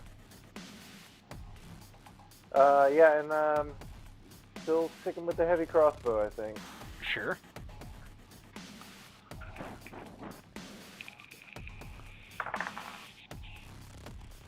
That's gonna be 14. 14 does hit. Ooh, So that's a D10 plus whatever. plus 2. Damn, that's a 3. 3 points of damage. So one. I rolled a 1 on the dice. All right. The crossbow hits him, and it staggers it pretty good, but he's still on his feet. Wilro, it is your turn. You can rush in at the ogre, or you can head off towards the giant heads that have appeared in the horizon.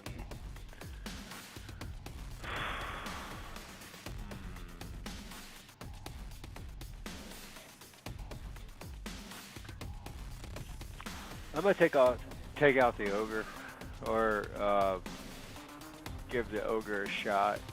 So Okay. You can move up on him and get into melee range.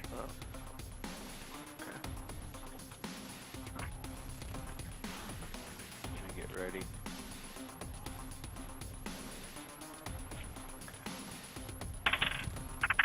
$12. That's a plus hit. 8. 20. That's a hit. Okay. And then the 8 plus 5. That's a 2 plus 5. That's 7 points of damage.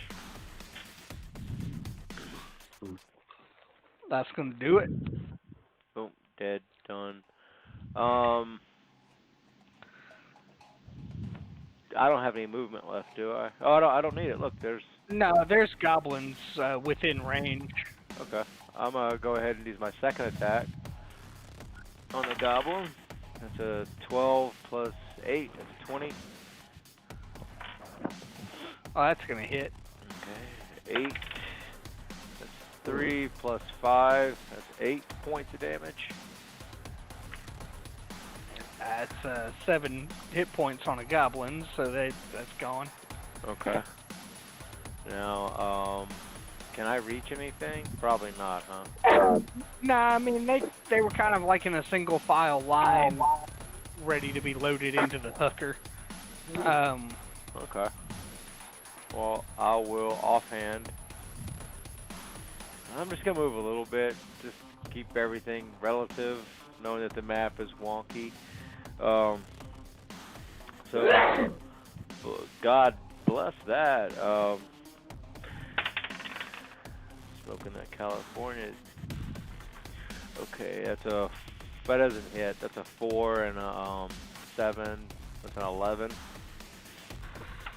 Nah, that doesn't hit. Okay, I'm done. I will remind the party that I believe that bugbear is still under the suggestion of bidding our will. Yeah, absolutely. Amanda, it's your turn. Okay, I'm gonna throw out some dice. Alright, so we'll move you closer to the giants. As soon as I find my dice. I don't have any dice. That's okay, you don't have anything to roll. You're all set. Oh, in my box. I don't have anything to roll? No, not this round. You're moving towards giants on the horizon. Oh, okay. I don't need to roll to see how far I go. No. No, you've got a set 35 foot range. Okay, and that... Oh, Jesus Christ. I'm No. sorry. Not you, Amanda. You're doing great. Yeah. Is it... Shitter So...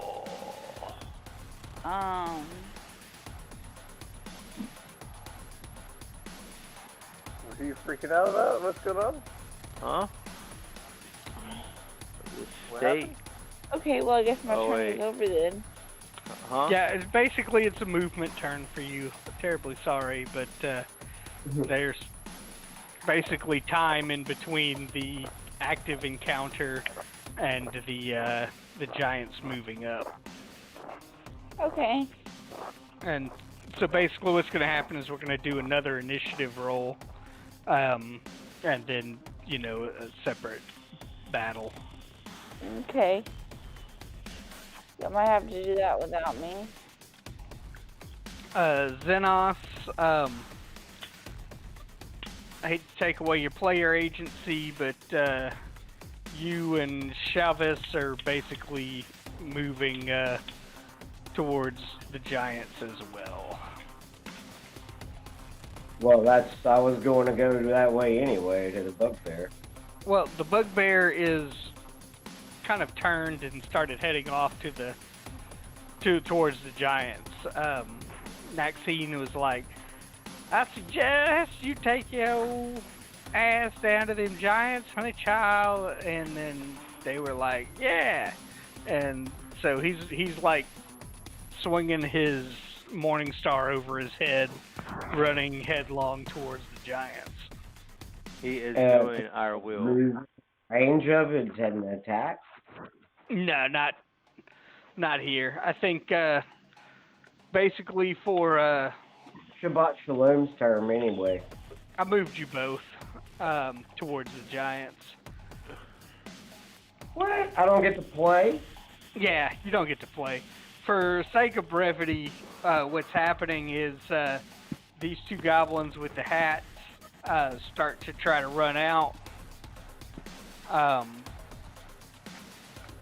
Once their bullshit is going, one of them manages to continue to run while another gets smacked by a tree, gets killed. And this guy, he more or less gets away. He's hauling ass. So what you're hearing is kind of off to the southwest of you. There is combat sounds, swords, shields, goblins flying through the air.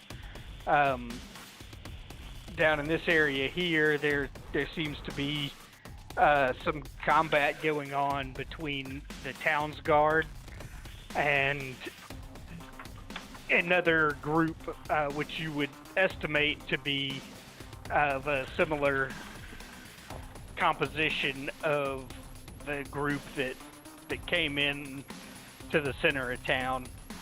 To the east, you hear a certain amount of combat, but headed in towards the center of town, you do see, you know, two giant heads. As you get to the edge of where the towns are and the stuff is no longer obscured by the buildings, you see two giant humanoid figures, somewhere around 16.5 feet tall, lumbering in towards the village. I'm gonna have. So basically, I'm gonna give you guys a choice. I can either roll initiative for the 2 giants, or we can re-roll initiative for everyone, and just kind of place them in the same order.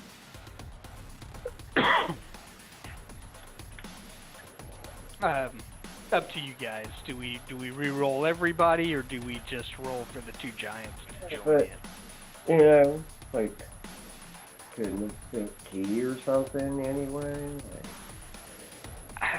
I don't know. Can you run faster with key? Yeah. So you like take a dash, take a bonus action dash. You want to get in that much closer. I mean, these guys are still. They're far away. They're still pretty far away. I mean, Alright. When you look at the Some sort of range. The dash would it would give me 80 foot. I don't know how far they are though. they're still a little over a half a mile from you guys. If we re-roll initiative, does that give us a chance to like operate without initiative for a minute? Can we like do a couple of things while we're waiting on these giants to get close? So I mean, that's kind of the trick is you're either gonna wait on the giants or you're gonna initiative order run towards the giants. Which like direction do you guys? We might want to let them to come to us, because if we go fight them in the fields, that's just open area. Yeah. Fair enough. If we spend time, we would be able to take some sort of cover and make it harder for them to attack us. I vote with the party. Let's take a moment. So I'm gonna go ahead and I'm gonna shrink these tokens and try to get a little better scale off of the encounter here. Oh, that's better. So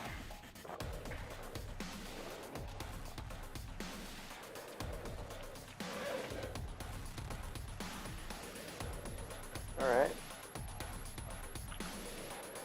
if you want to heal Miros, go for it. Yes, I would like to try to heal Miro. Let's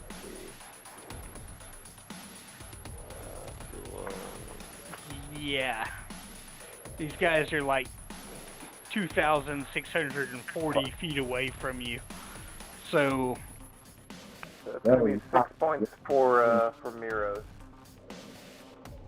So that puts him up to 16.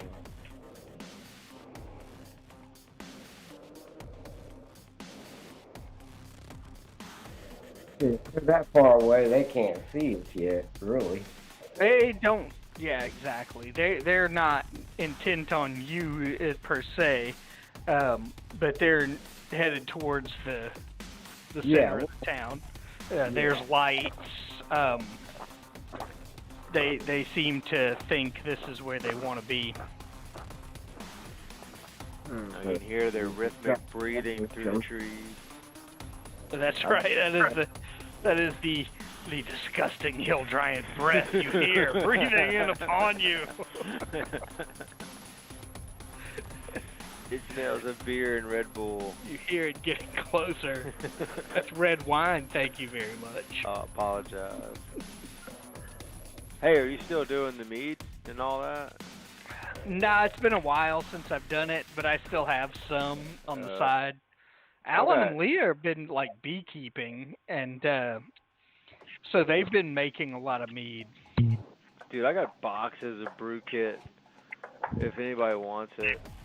I mean, there's some like, some tools and some, the things for the alcohol, the whatnot, but it's mostly like PET bottles and stuff. If anybody wants it, let me know. Well, they're kind of doing like 5-gallon batches. Ooh, fancy. And no, it's a lot. They have like pear trees and shit, and they like juice the pears and So it sounds like they're use not. the pear juice. Are they still in the neighborhood, or they moved out a little bit? They've got about an acre. Ah, okay. So they had a house They paid that fucker off. Like their first house in that neighborhood, Yeah. they paid it off.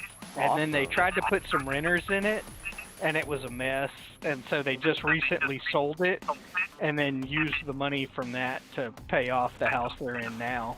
Nice. And It's a good place. to yeah, be. I know, right? I'm like, you motherfuckers. I remember him bragging about that, like a year after, like the first time I went and visited him, maybe the only time. He was like, "Yeah, I just pay. I'm gonna pay this bitch off," and I was like, "Wow." And then he did. Bigger wow.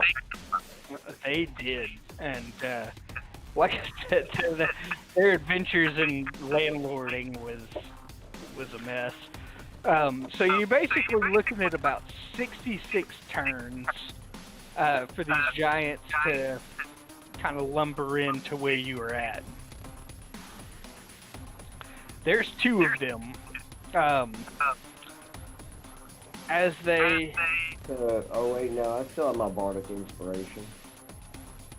Yeah, 10 minutes. Yeah, 10 minutes. So... 10 minutes. Each round is like 6 seconds. So... Yeah. So not a whole lot of time's passed. No, it only... So basically... They're moving. So each. Blah, blah, blah, blah. Let me check. It was.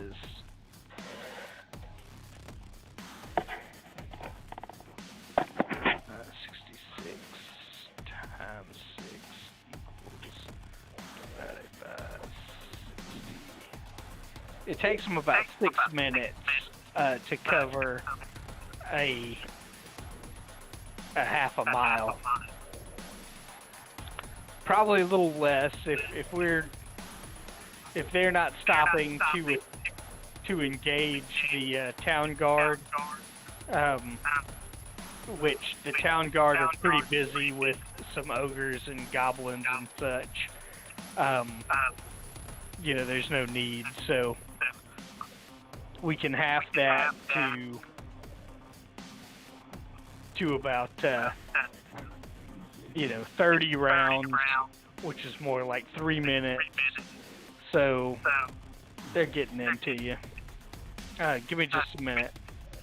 I gotta go mute something. Hold on.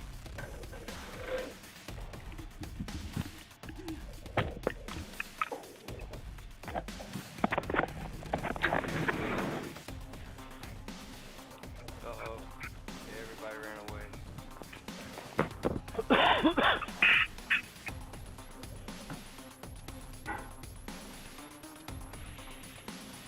It's pretty neat watching you, Pat, Amanda, and Galen getting 3 different angles of the same household. It's like watching Big Brother. Yeah. I challenge you to stand on the end table and piss until the first person passes out. Well,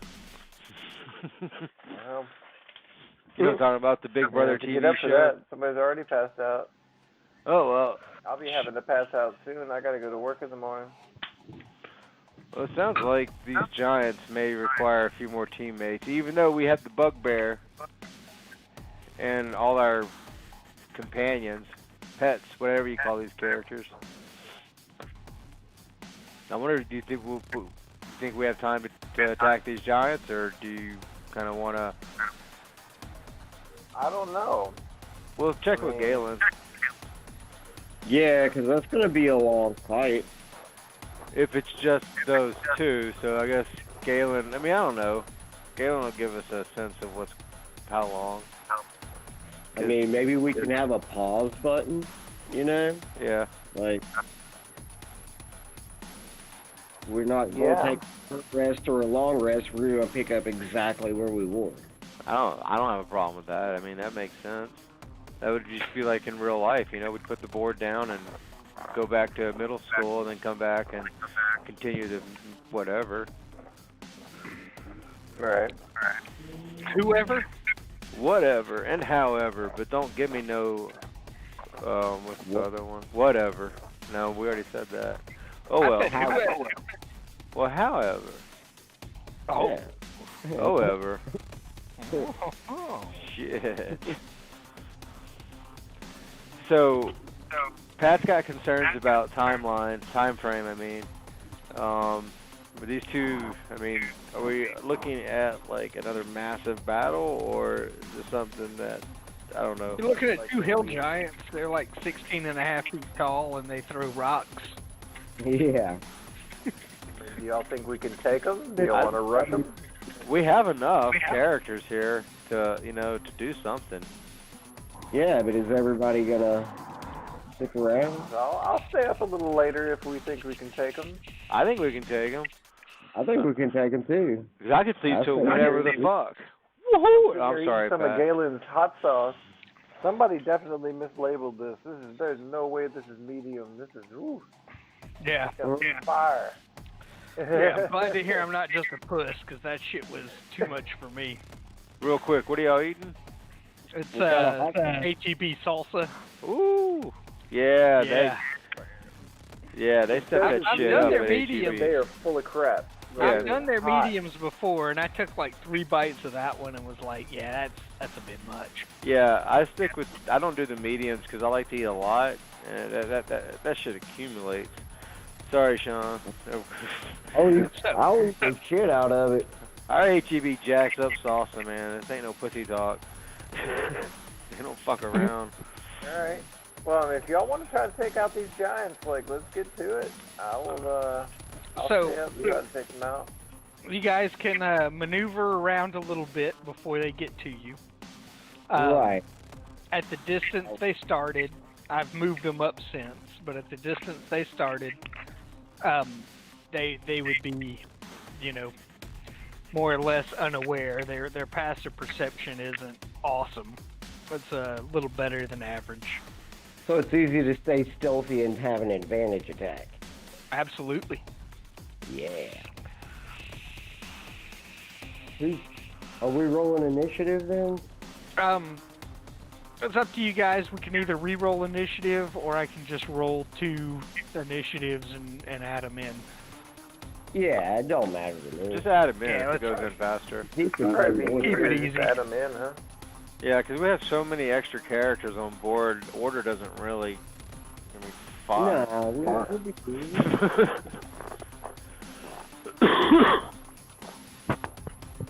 I like this whole Man. companion play thing. I like that. That's neat. I couldn't even So- fathom that concept until tonight. Wow. What's that concept? What's that? What concept are you speaking of? This whole companion play concept, where we each have a character. I mean, I get it from the video game world, but I didn't think, about doing it in D&D, which I guess the two are the same. It's just the media, but it's kind of Yeah, cool. right. NPC sidekicks, basically. Yeah, exactly. Yeah. With backstories and shit. That's one of my goals is to have an NPC sidekick at all times. Like I want a Drake guard. It's a magical creature that you have to have dragon scales from a willing dragon to make. And it's like a loyal guard dog, but it's a dragon. Dragon dog thing. Sounds like a Klingon dog. I can't remember the name of it. But that's what I picture. Some dog from Star Trek Next Generation they threw spikes on for the Klingon. Like a Varan. Have you ever played Mass Effect? No, Mass Effect. No, that's the game that came. I wanted to, but I didn't. Nothing. That. It Like- was really good. Like the second game was awesome. Like but the third one it was disappointing because like they promised a continuous storyline and they just kind of they lied. I remember why I didn't play it. That game pissed me off because here's what happened. Here's what I think happened. Don't tell nobody. Okay, so I played the original KOTOR 1 and 2, Knights of the Old Republic, and they were fucking awesome. And then there was this whole licensing bullshit, and there was talk of a third game, and then all of a sudden that talk stopped, and then Mass Effect came out. I feel like Mass Effect's development team was like, they were the people. I don't know. They just re-IP'd the engine, is what you're thinking. Yeah, and I really liked the Star Wars game, and it made me hate Mass Effect, which years later I realized was irrational. Anyway, let's kill some giants.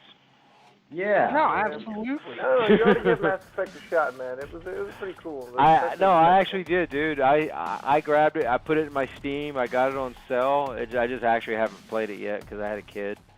But no, I've been thinking about replaying it.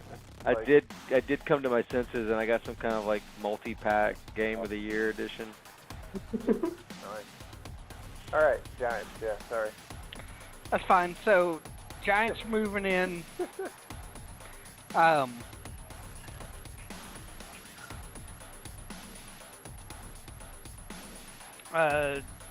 Old Zingaling over here is pissed at the butchering of her ancestral name. So she's really ready to kill. She's like, nobody knows how to pronounce my shit. Everybody died. She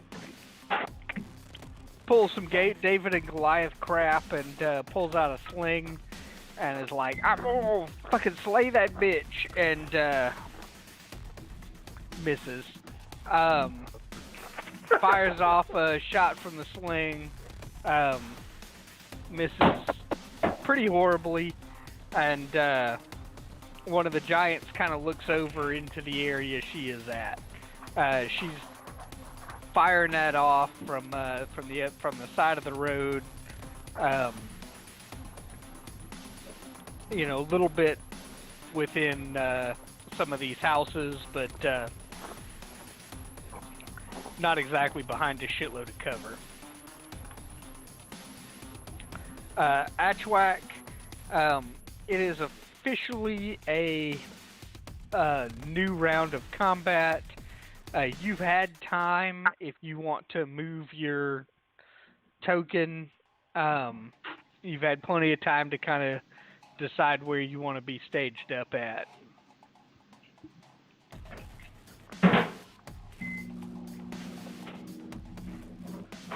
Okay, so if I wanted to be like over here.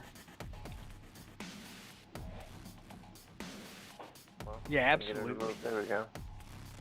If I move him here. A little closer.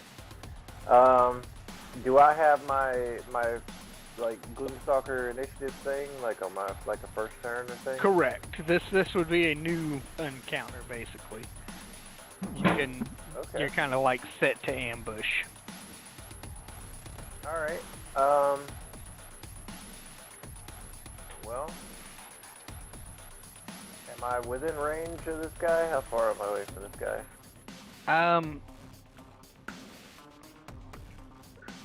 Right here. Give me a second.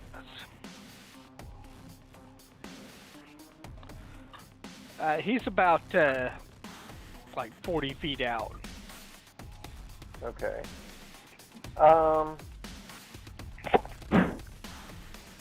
He's a giant. I think I'm gonna try to keep my distance a little, and I think my bonus action, I'm gonna put my hunter's mark on him. So I guess that's a fresh casting, huh? Would probably be within the same casting as we've kind of worked out in time. It's only taken them about 6 minutes to kind of get within the range that they are. Okay, well, hunter's mark on that fellow right there. Okay. And I'm going to throw a hand axe at him. All right. Start chunking hand axes at his big old head. Let's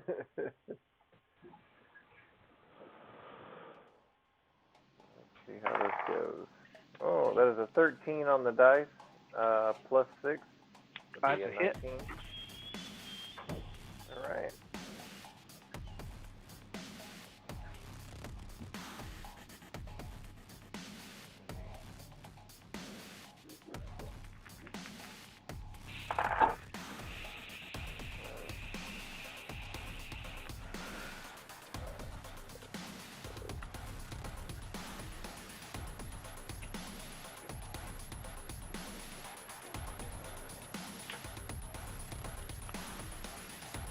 That's going to be an 8 points of damage on that. Got it. Alright. And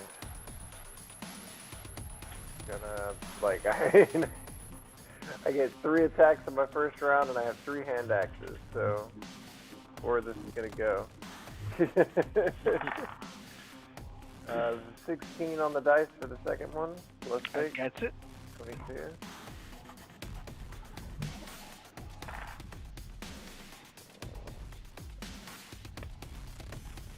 It's going to be another 8 points of damage.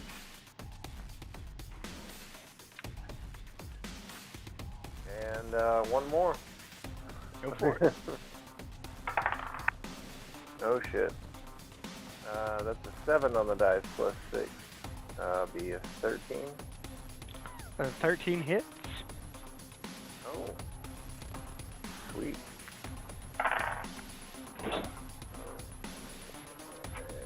It's going to be 7 points of damage there.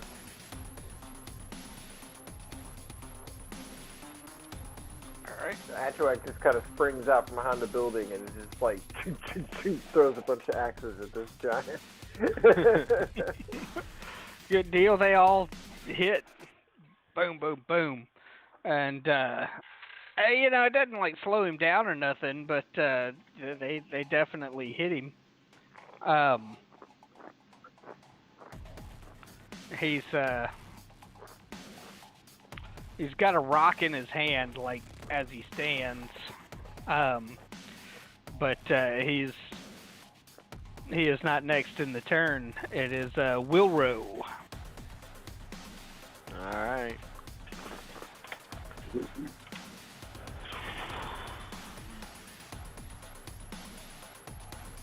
Well, party's here. I'm not. I was thinking play it safe. I'm just gonna jump right in. I don't really need to court the guy or meet his parents. Let's just get started. Okay. Ooh, never mind. That's a 2 plus an 8. That's a 10. That's a nothing. That's my first attack. Wow, like what a great first impression. Okay. I mean, it's close. So you hit him, but it just doesn't seem to pierce his skin or anything. All right, so that one's a 10 plus an 8. That's a hit, right? Okay. That cuts a leg open. They're like 16 feet tall. So, you know, if you're in the 6-foot range, there's about another 10 feet on top of that. Okay. So does a 18 hit, you said? Oh, absolutely, yeah. Oh, okay. So that's 6 plus 5, that's 11 points of damage. Oh, shit. And offhand, that's 20 natural, so I get advantage. I rolled 2d8. You rolled 2d8. And take the highest or add them? Nope, add them. Oh, okay, cool. I'll take that all day fucking long. Ooh, it's a 2. Don't fuck me over. That's a 4, that's a 6, plus a 4, that's 10 points of damage. So that's 21 points of damage total. Maybe. I really don't trust my math this late on a Friday in the week. You said it was a 2 and a 6 plus... The 4 on the... Plus 4. Yeah. So, 8 plus 4, that's like 12. No, a 2 plus a 4. I'm sorry. 2 plus 4 plus 4. I said that's a 2 plus 4, that's 6 plus 4. I was like, I shouldn't have said the 6. 2 and a 4 plus the 4. That's okay. That's 6. That's 10. Right? Yeah.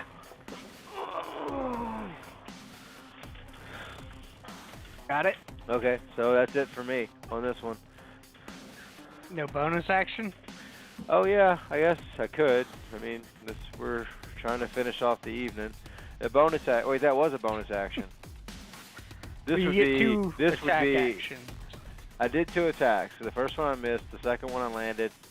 This was the Oh, bonus. Fair enough. But I do have Okay. an action surge that I don't give a fuck about. So I'm Go gonna for use it. An that. action surge is 2 attacks. Oh yes, it is. Okay. 2 main hand attacks. Yeah. Oh wow, that's awesome. No, it's not. It's a 2 and an 8. That's not gonna land. That doesn't do it.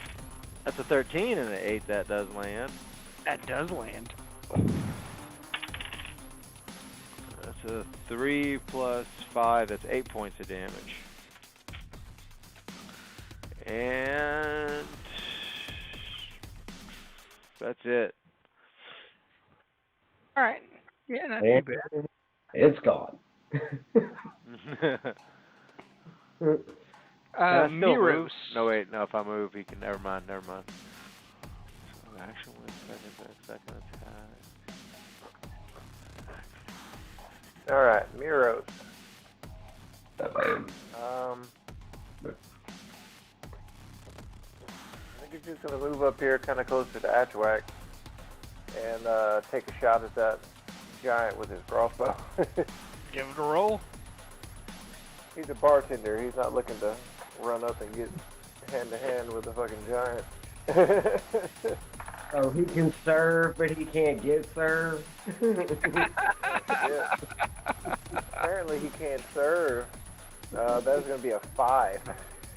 Yeah, unfortunately, I don't think that'll hit anything, ever. Right. Crossbow bolt goes flying past the giant. This isn't even a bouncing off his tough giant skin.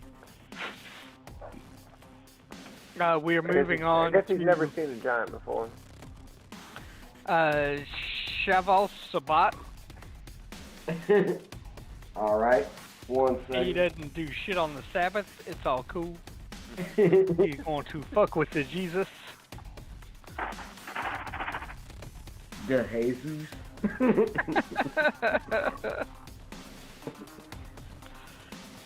Alright, so let's see. Which one's being attacked? So Right. this one that's, yes, Okay, that's the one I just thought. got pink green. How He's far the one is- who's already, he's a little bloodied. How far away is he from us? I'm right Oh, on top of him, and you're like 40, 50 feet from me. 30 feet from me.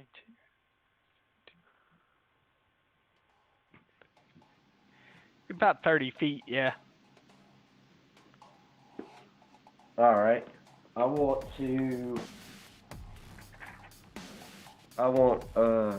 Shabbat Shalom. He's like 30 feet away.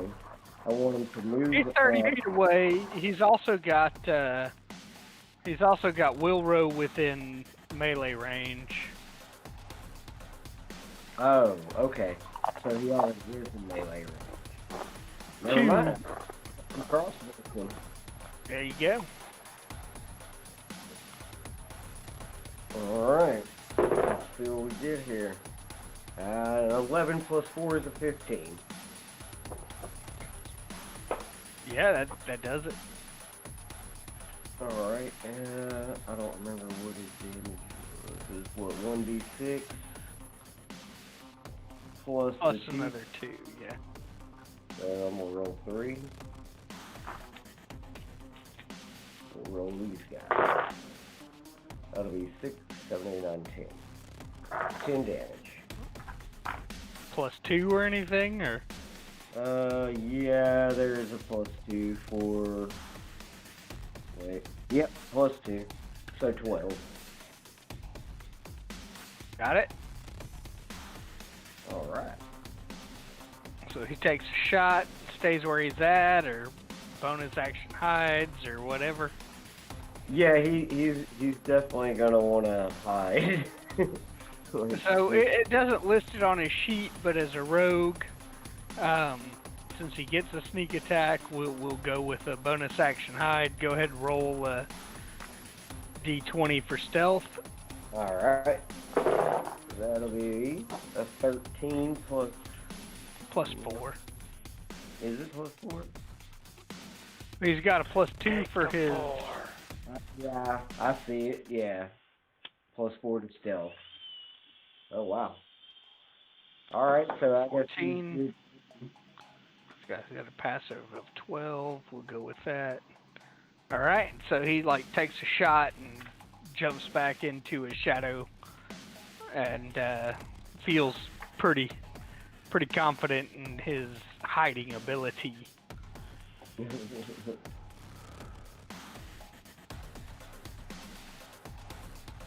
Liferos is kind of the same thing.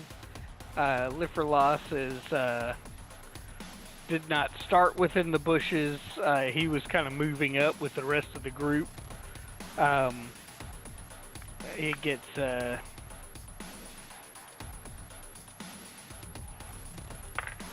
he gets a chance to groot this guy's ass, but it does not work out.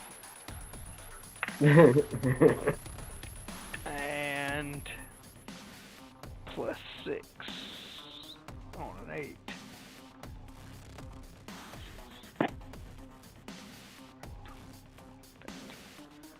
That is just a hit.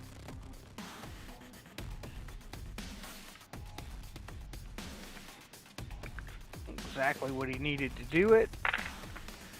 Oh, that's much better. Alright, so 16 plus 4. 20 damage.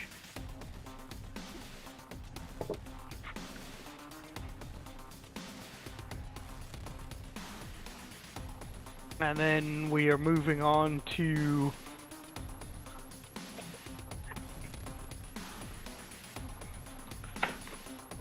this giant here. Kind of sees a bit of activity going on, and he throws the rock that's in his hand at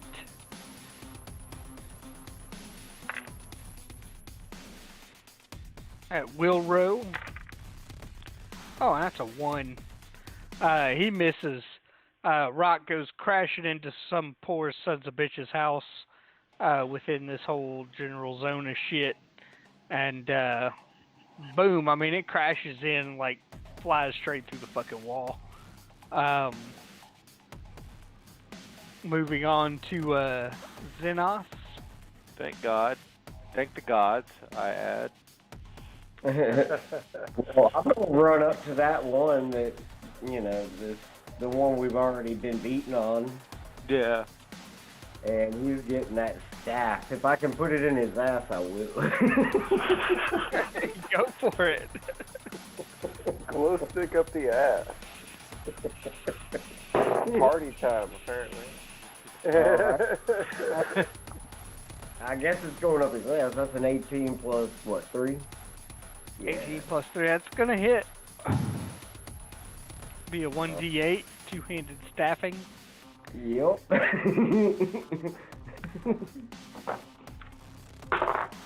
And that's a 4 plus, what, 3? Yeah.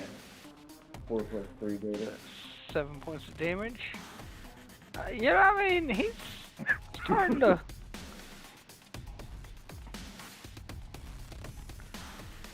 Well, let's see. 7. Oh, It's begun. It's 292. 2 plus pi. So you guys have done 92 points of damage to this guy within the first turn. We're moving on. It is Naxine's turn. Ooh. Alright. How many points? 90 points of damage to this guy in the first turn?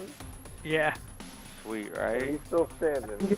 Oh, he's still standing. And there's one that you haven't touched at all. Yeah. Still standing. I'm not fucking... I didn't get my bonus action. Oh, you do get a bonus action. Go for a bonus action.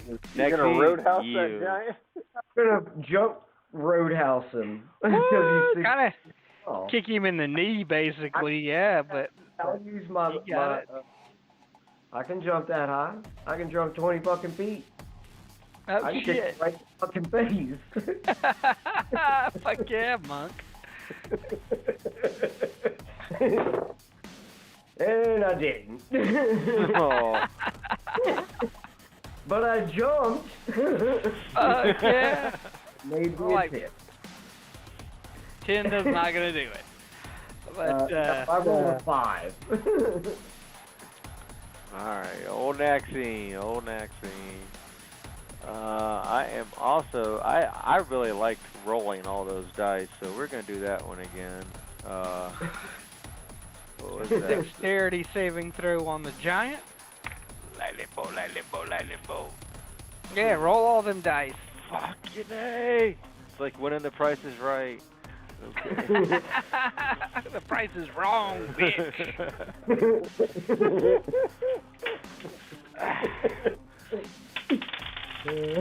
That's a 5 and a 4. That's a 4 and a 5. Or a 5 and a 4. Go ahead. Oh, no shit. Another 4 and a 5. And Alright. this time they both jumped up on top of the same notebook.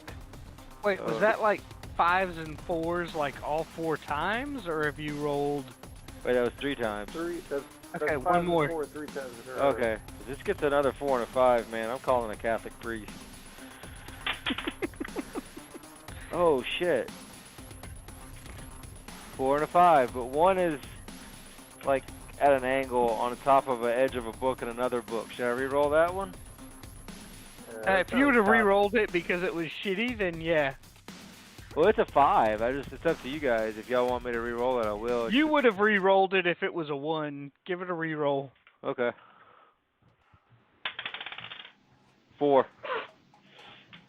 So 8 So it's like 5 4s and 3 5s.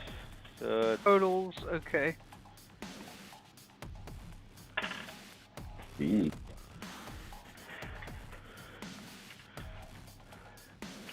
Awesome. 35 damage. fucking rolling.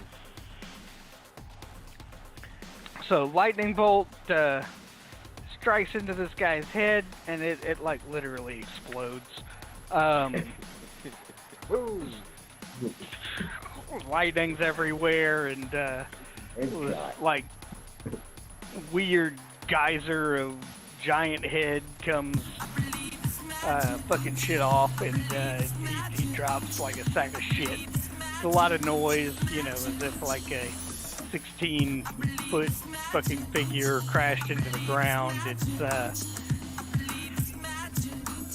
the loud booming noise. This sumbitch right here, he kind of maneuvers in, takes a little bit of a sidestep, slings his boulder. Give me just a second here to...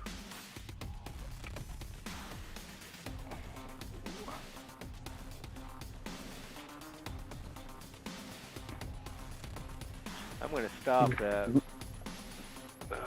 getting on my nerves. So he throws a rock at the awakened tree. Does not hit.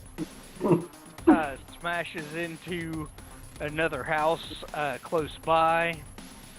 Let me make sure that does not hit. Let me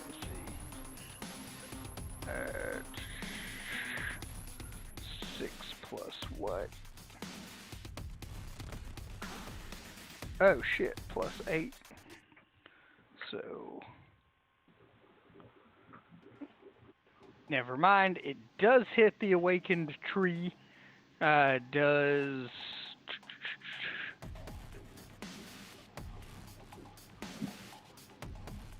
$6D... no, wait. What? 3D10. 3D10. 60 something? Oh, No, that would have been had he been in melee range. That was Jeebus. oh, Jeebus is right. Let's see. 16. Is this guy hitting? oh, I hope not me. 5. I don't want to talk too loud. Hopefully he won't notice me.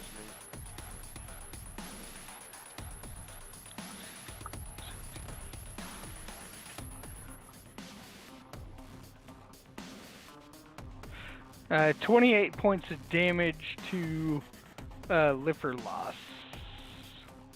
Oh, liver loss. Not gonna be looking too good. Yeah. No. He's got a decent amount of hit points, weirdly enough, but it's still a giant fucking rock coming from a hill giant. It was a decent amount of shit. Well, better him than us. It would have killed one of us. Right. I'm sure there's plenty of other living trees. Funny how it works out that way.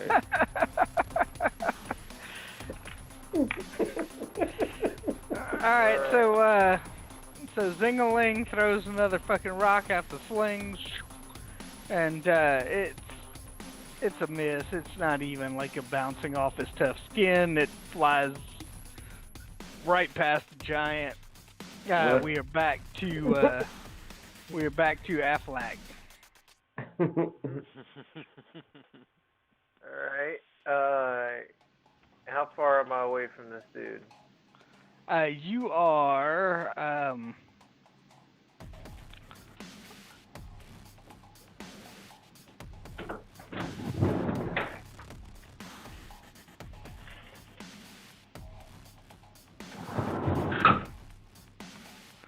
about 30 feet away.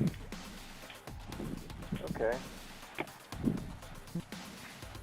Well, I'm gonna go ahead and put my hunter's mark on him. Fair. And I'm just gonna go ahead and it's probably a bad idea. I'm gonna take a risk and I'm going to you know what? I'm not gonna take a risk. I'm gonna longbow him. Alright. I don't wanna run in and get stomped. So I'm gonna longbow him. But now is the time for such heroics, Pat. Now is Pat's time. Do that. I've got all kinds of ways to get out of it.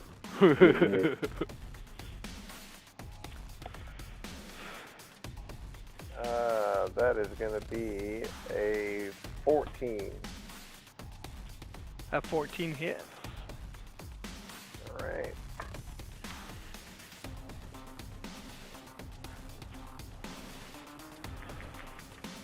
Alright,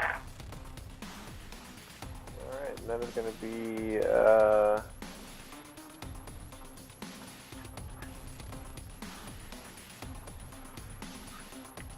12 points of damage.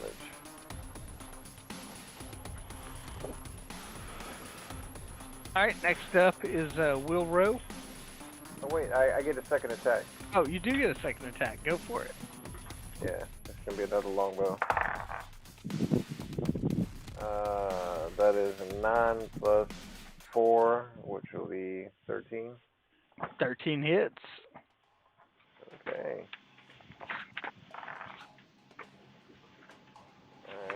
Alright. That's going to be... That's only going to be 6 points damage on that one. Alright. Wilro. Okay, I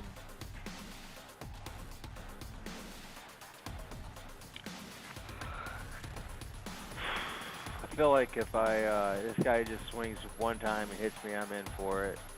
Or it's going to take a good bit of that out of me, so... Until we get properly introduced, I'm going to keep my distance. And I'm going to go ahead and use my crossbow. Alright.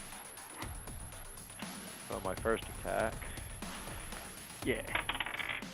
That's a 16 plus 5, 21. That's a hit. Okay. And that's D8 plus 2. That's a 3 plus 2, that's a 5. Anyway. On my first attack. My second attack, also like crossbow.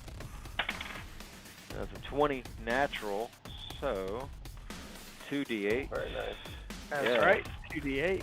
And that's a 1, so I guess it's a bonus point. That's another 1, that's a 2, and it's plus 2, so that's 4 points of damage. And I cannot use my crossbow as a bonus attack, so I think I'm it for this turn. That's it. Yep. Miros. Miros. Miros is just going to take another shot with his crossbow. Seems to be working okay for him. Well, Miros isn't gonna run up and punch him in the dick or nothing. No, Miros isn't going to punch him in the dick. He's too cool for that. We're not gonna. Well, he's not gonna do much good with his fucking crossbow though. That's 6 to hit. Okay, that's gonna miss. And then we move on to Shabbat Shalom. And he's still what, 30 foot away? This guy is, yeah, he's within like 30 to 40 feet. Okay. So I mean, he should, and Is he within contact high range? so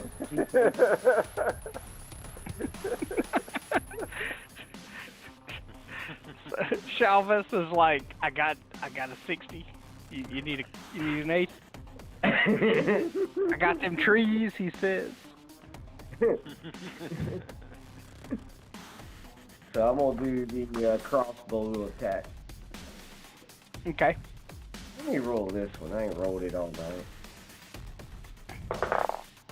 Ooh, 17 plus 4 is 21. 21, and so that's a hit. He's, from a hidden vantage point, so that would be an attack with advantage. If you want to roll another 20 to see if you I can. you hit, that you're checking for a crit. Right. No, that was the 17's what we're going with, All right. and 3d6 damage. Yeah, 3d6 plus 2. Right. So that's 10, 11, 12, 13, 14.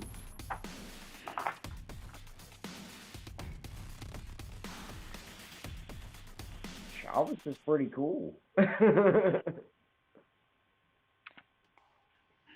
rogue.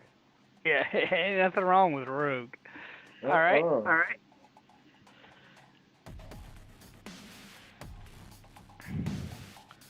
Moving on to Liferous. This tree is not exactly fast. He gets a little closer to a melee range, but he's moving in. There is no ranged attack for an awakened tree. He doesn't get to throw seeds or anything cool like that. It hopes the wind aids them.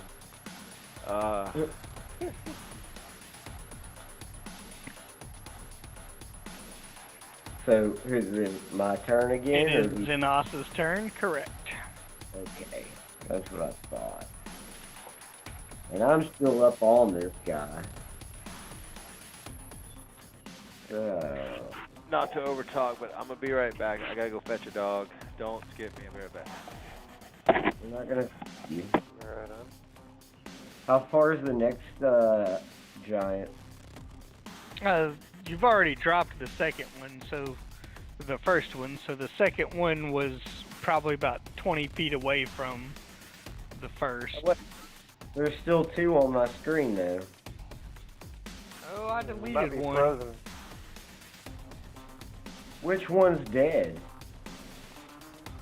This one is still alive. I deleted the dead one.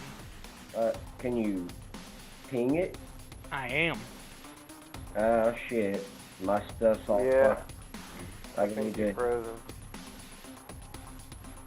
Yeah, I'm gonna refresh and see what's going on. If you were in melee with the other one, you got 40 foot, speed, you can definitely make it to the one Yeah. that's up. So Loading it back up. So there is only one left. there's only one left. That is correct.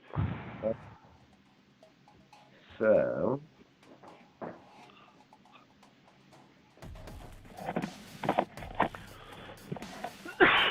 Next scene? that's No, it's still Xenos. yeah, it's my thing. I'm gonna go ahead and roll my Bardic Inspiration to increase my armor class. Okay. Oh wow, an 8. So it's 18 plus 8. My armor class is 26 now. All right. Shit. And then I'm gonna hit him with a staff. All right. Go for it. Well, it's an 18 plus 3. That's a hit. So I definitely hit him with the staff. So 1d8 damage. Are you kidding me? Another 8? I'm gonna keep this dice. I've had it forever, though. I'll definitely keep it. So that's 8 plus what? 3? Yeah. 8, 9, 10, 11, 12, 13. Not 12, 11. I just wanted to keep counting. For the kids.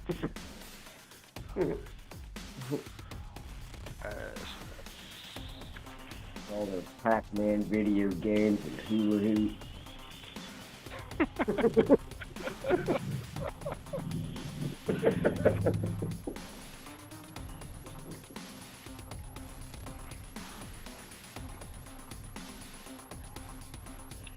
All right. And it is indeed Maxine's turn. Alright, so she's got like what, 3 spell slots? I think I've For level 3, yeah. well she's level she's level 3? No, she would be level 6. She gets 3 level 3 spell slots. Oh, okay, so I get so I've only used Right. You've used 2 lightning bolts, you can and use a one third. suggestion. Okay, cool. I'm gonna use the lightning bolt because man, she can do some mad shit with the staff too. But we'll come back to that. I bet. So here we go with the lightning bolt. I need my That's saving throw. 12 on the saving throw. Okay. That's not quite enough to do it, so roll me that damage. Oh, saving throw. He failed the saving throw. Okay. Okay. All right. Here we go.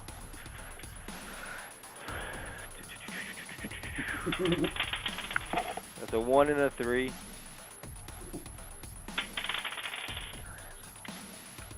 A 6 and a 1. A 5 and a 1.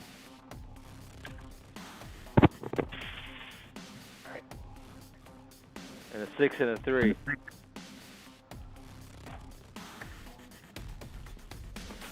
$26 damage.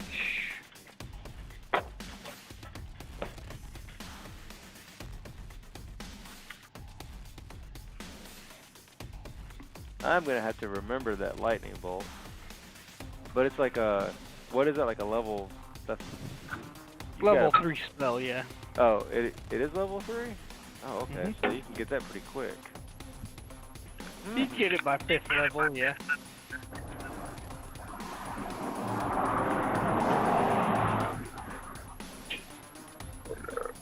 And if I wanted to, the situation doesn't call for it, I could fly. Or I know I can make things fly. But maybe I can make myself fly. I like Maxine. I hope we get to become... Put on a red light.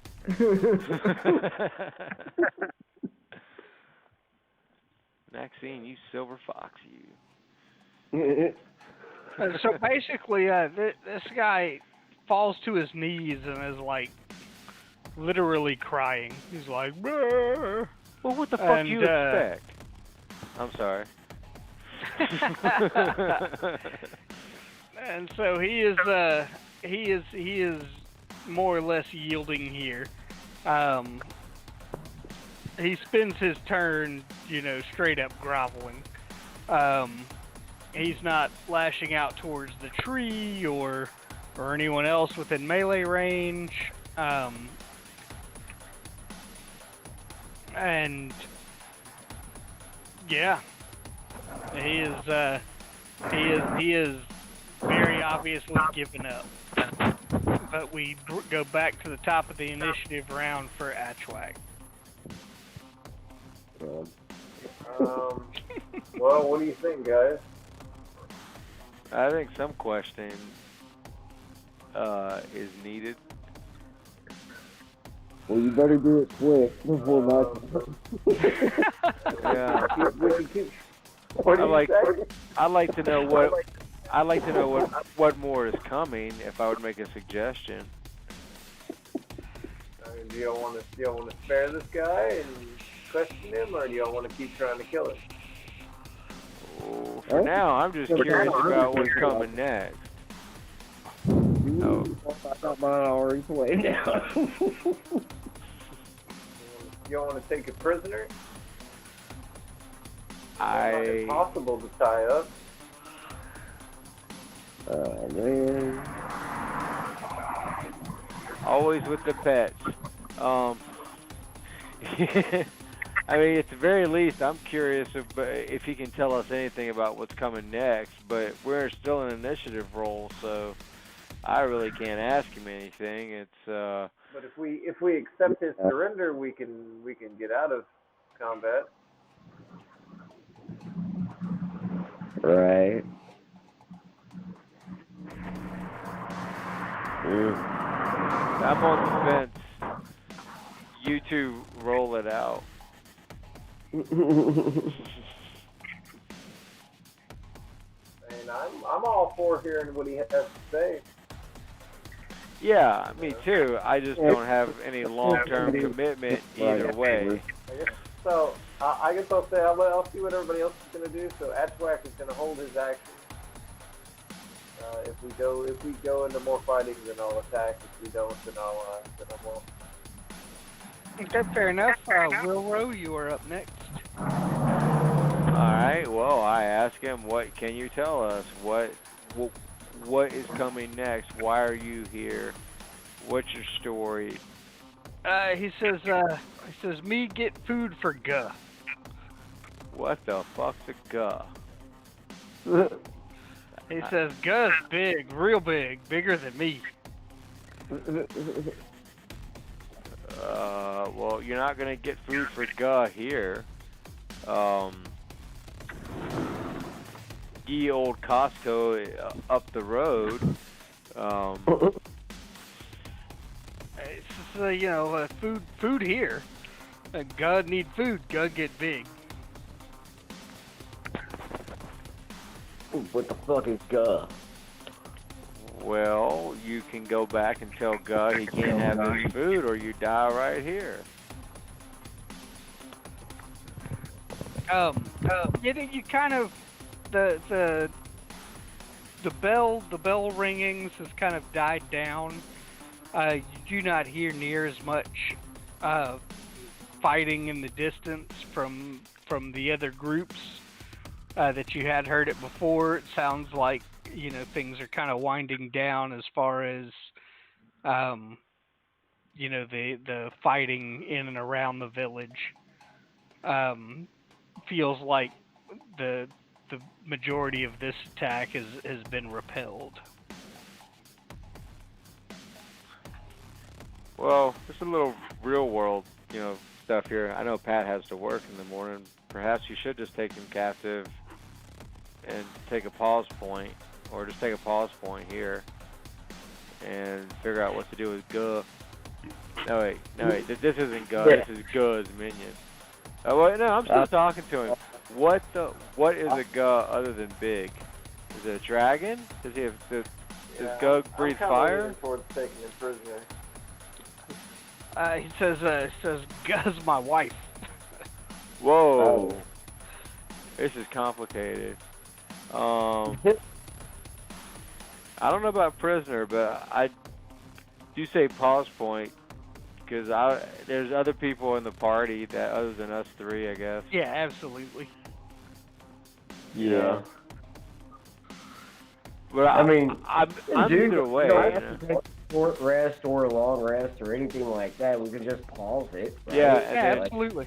then just lay down the situation to Gary and Amanda on Wednesday and see what everybody Everything wants to back, everything is the same exact way it was. do.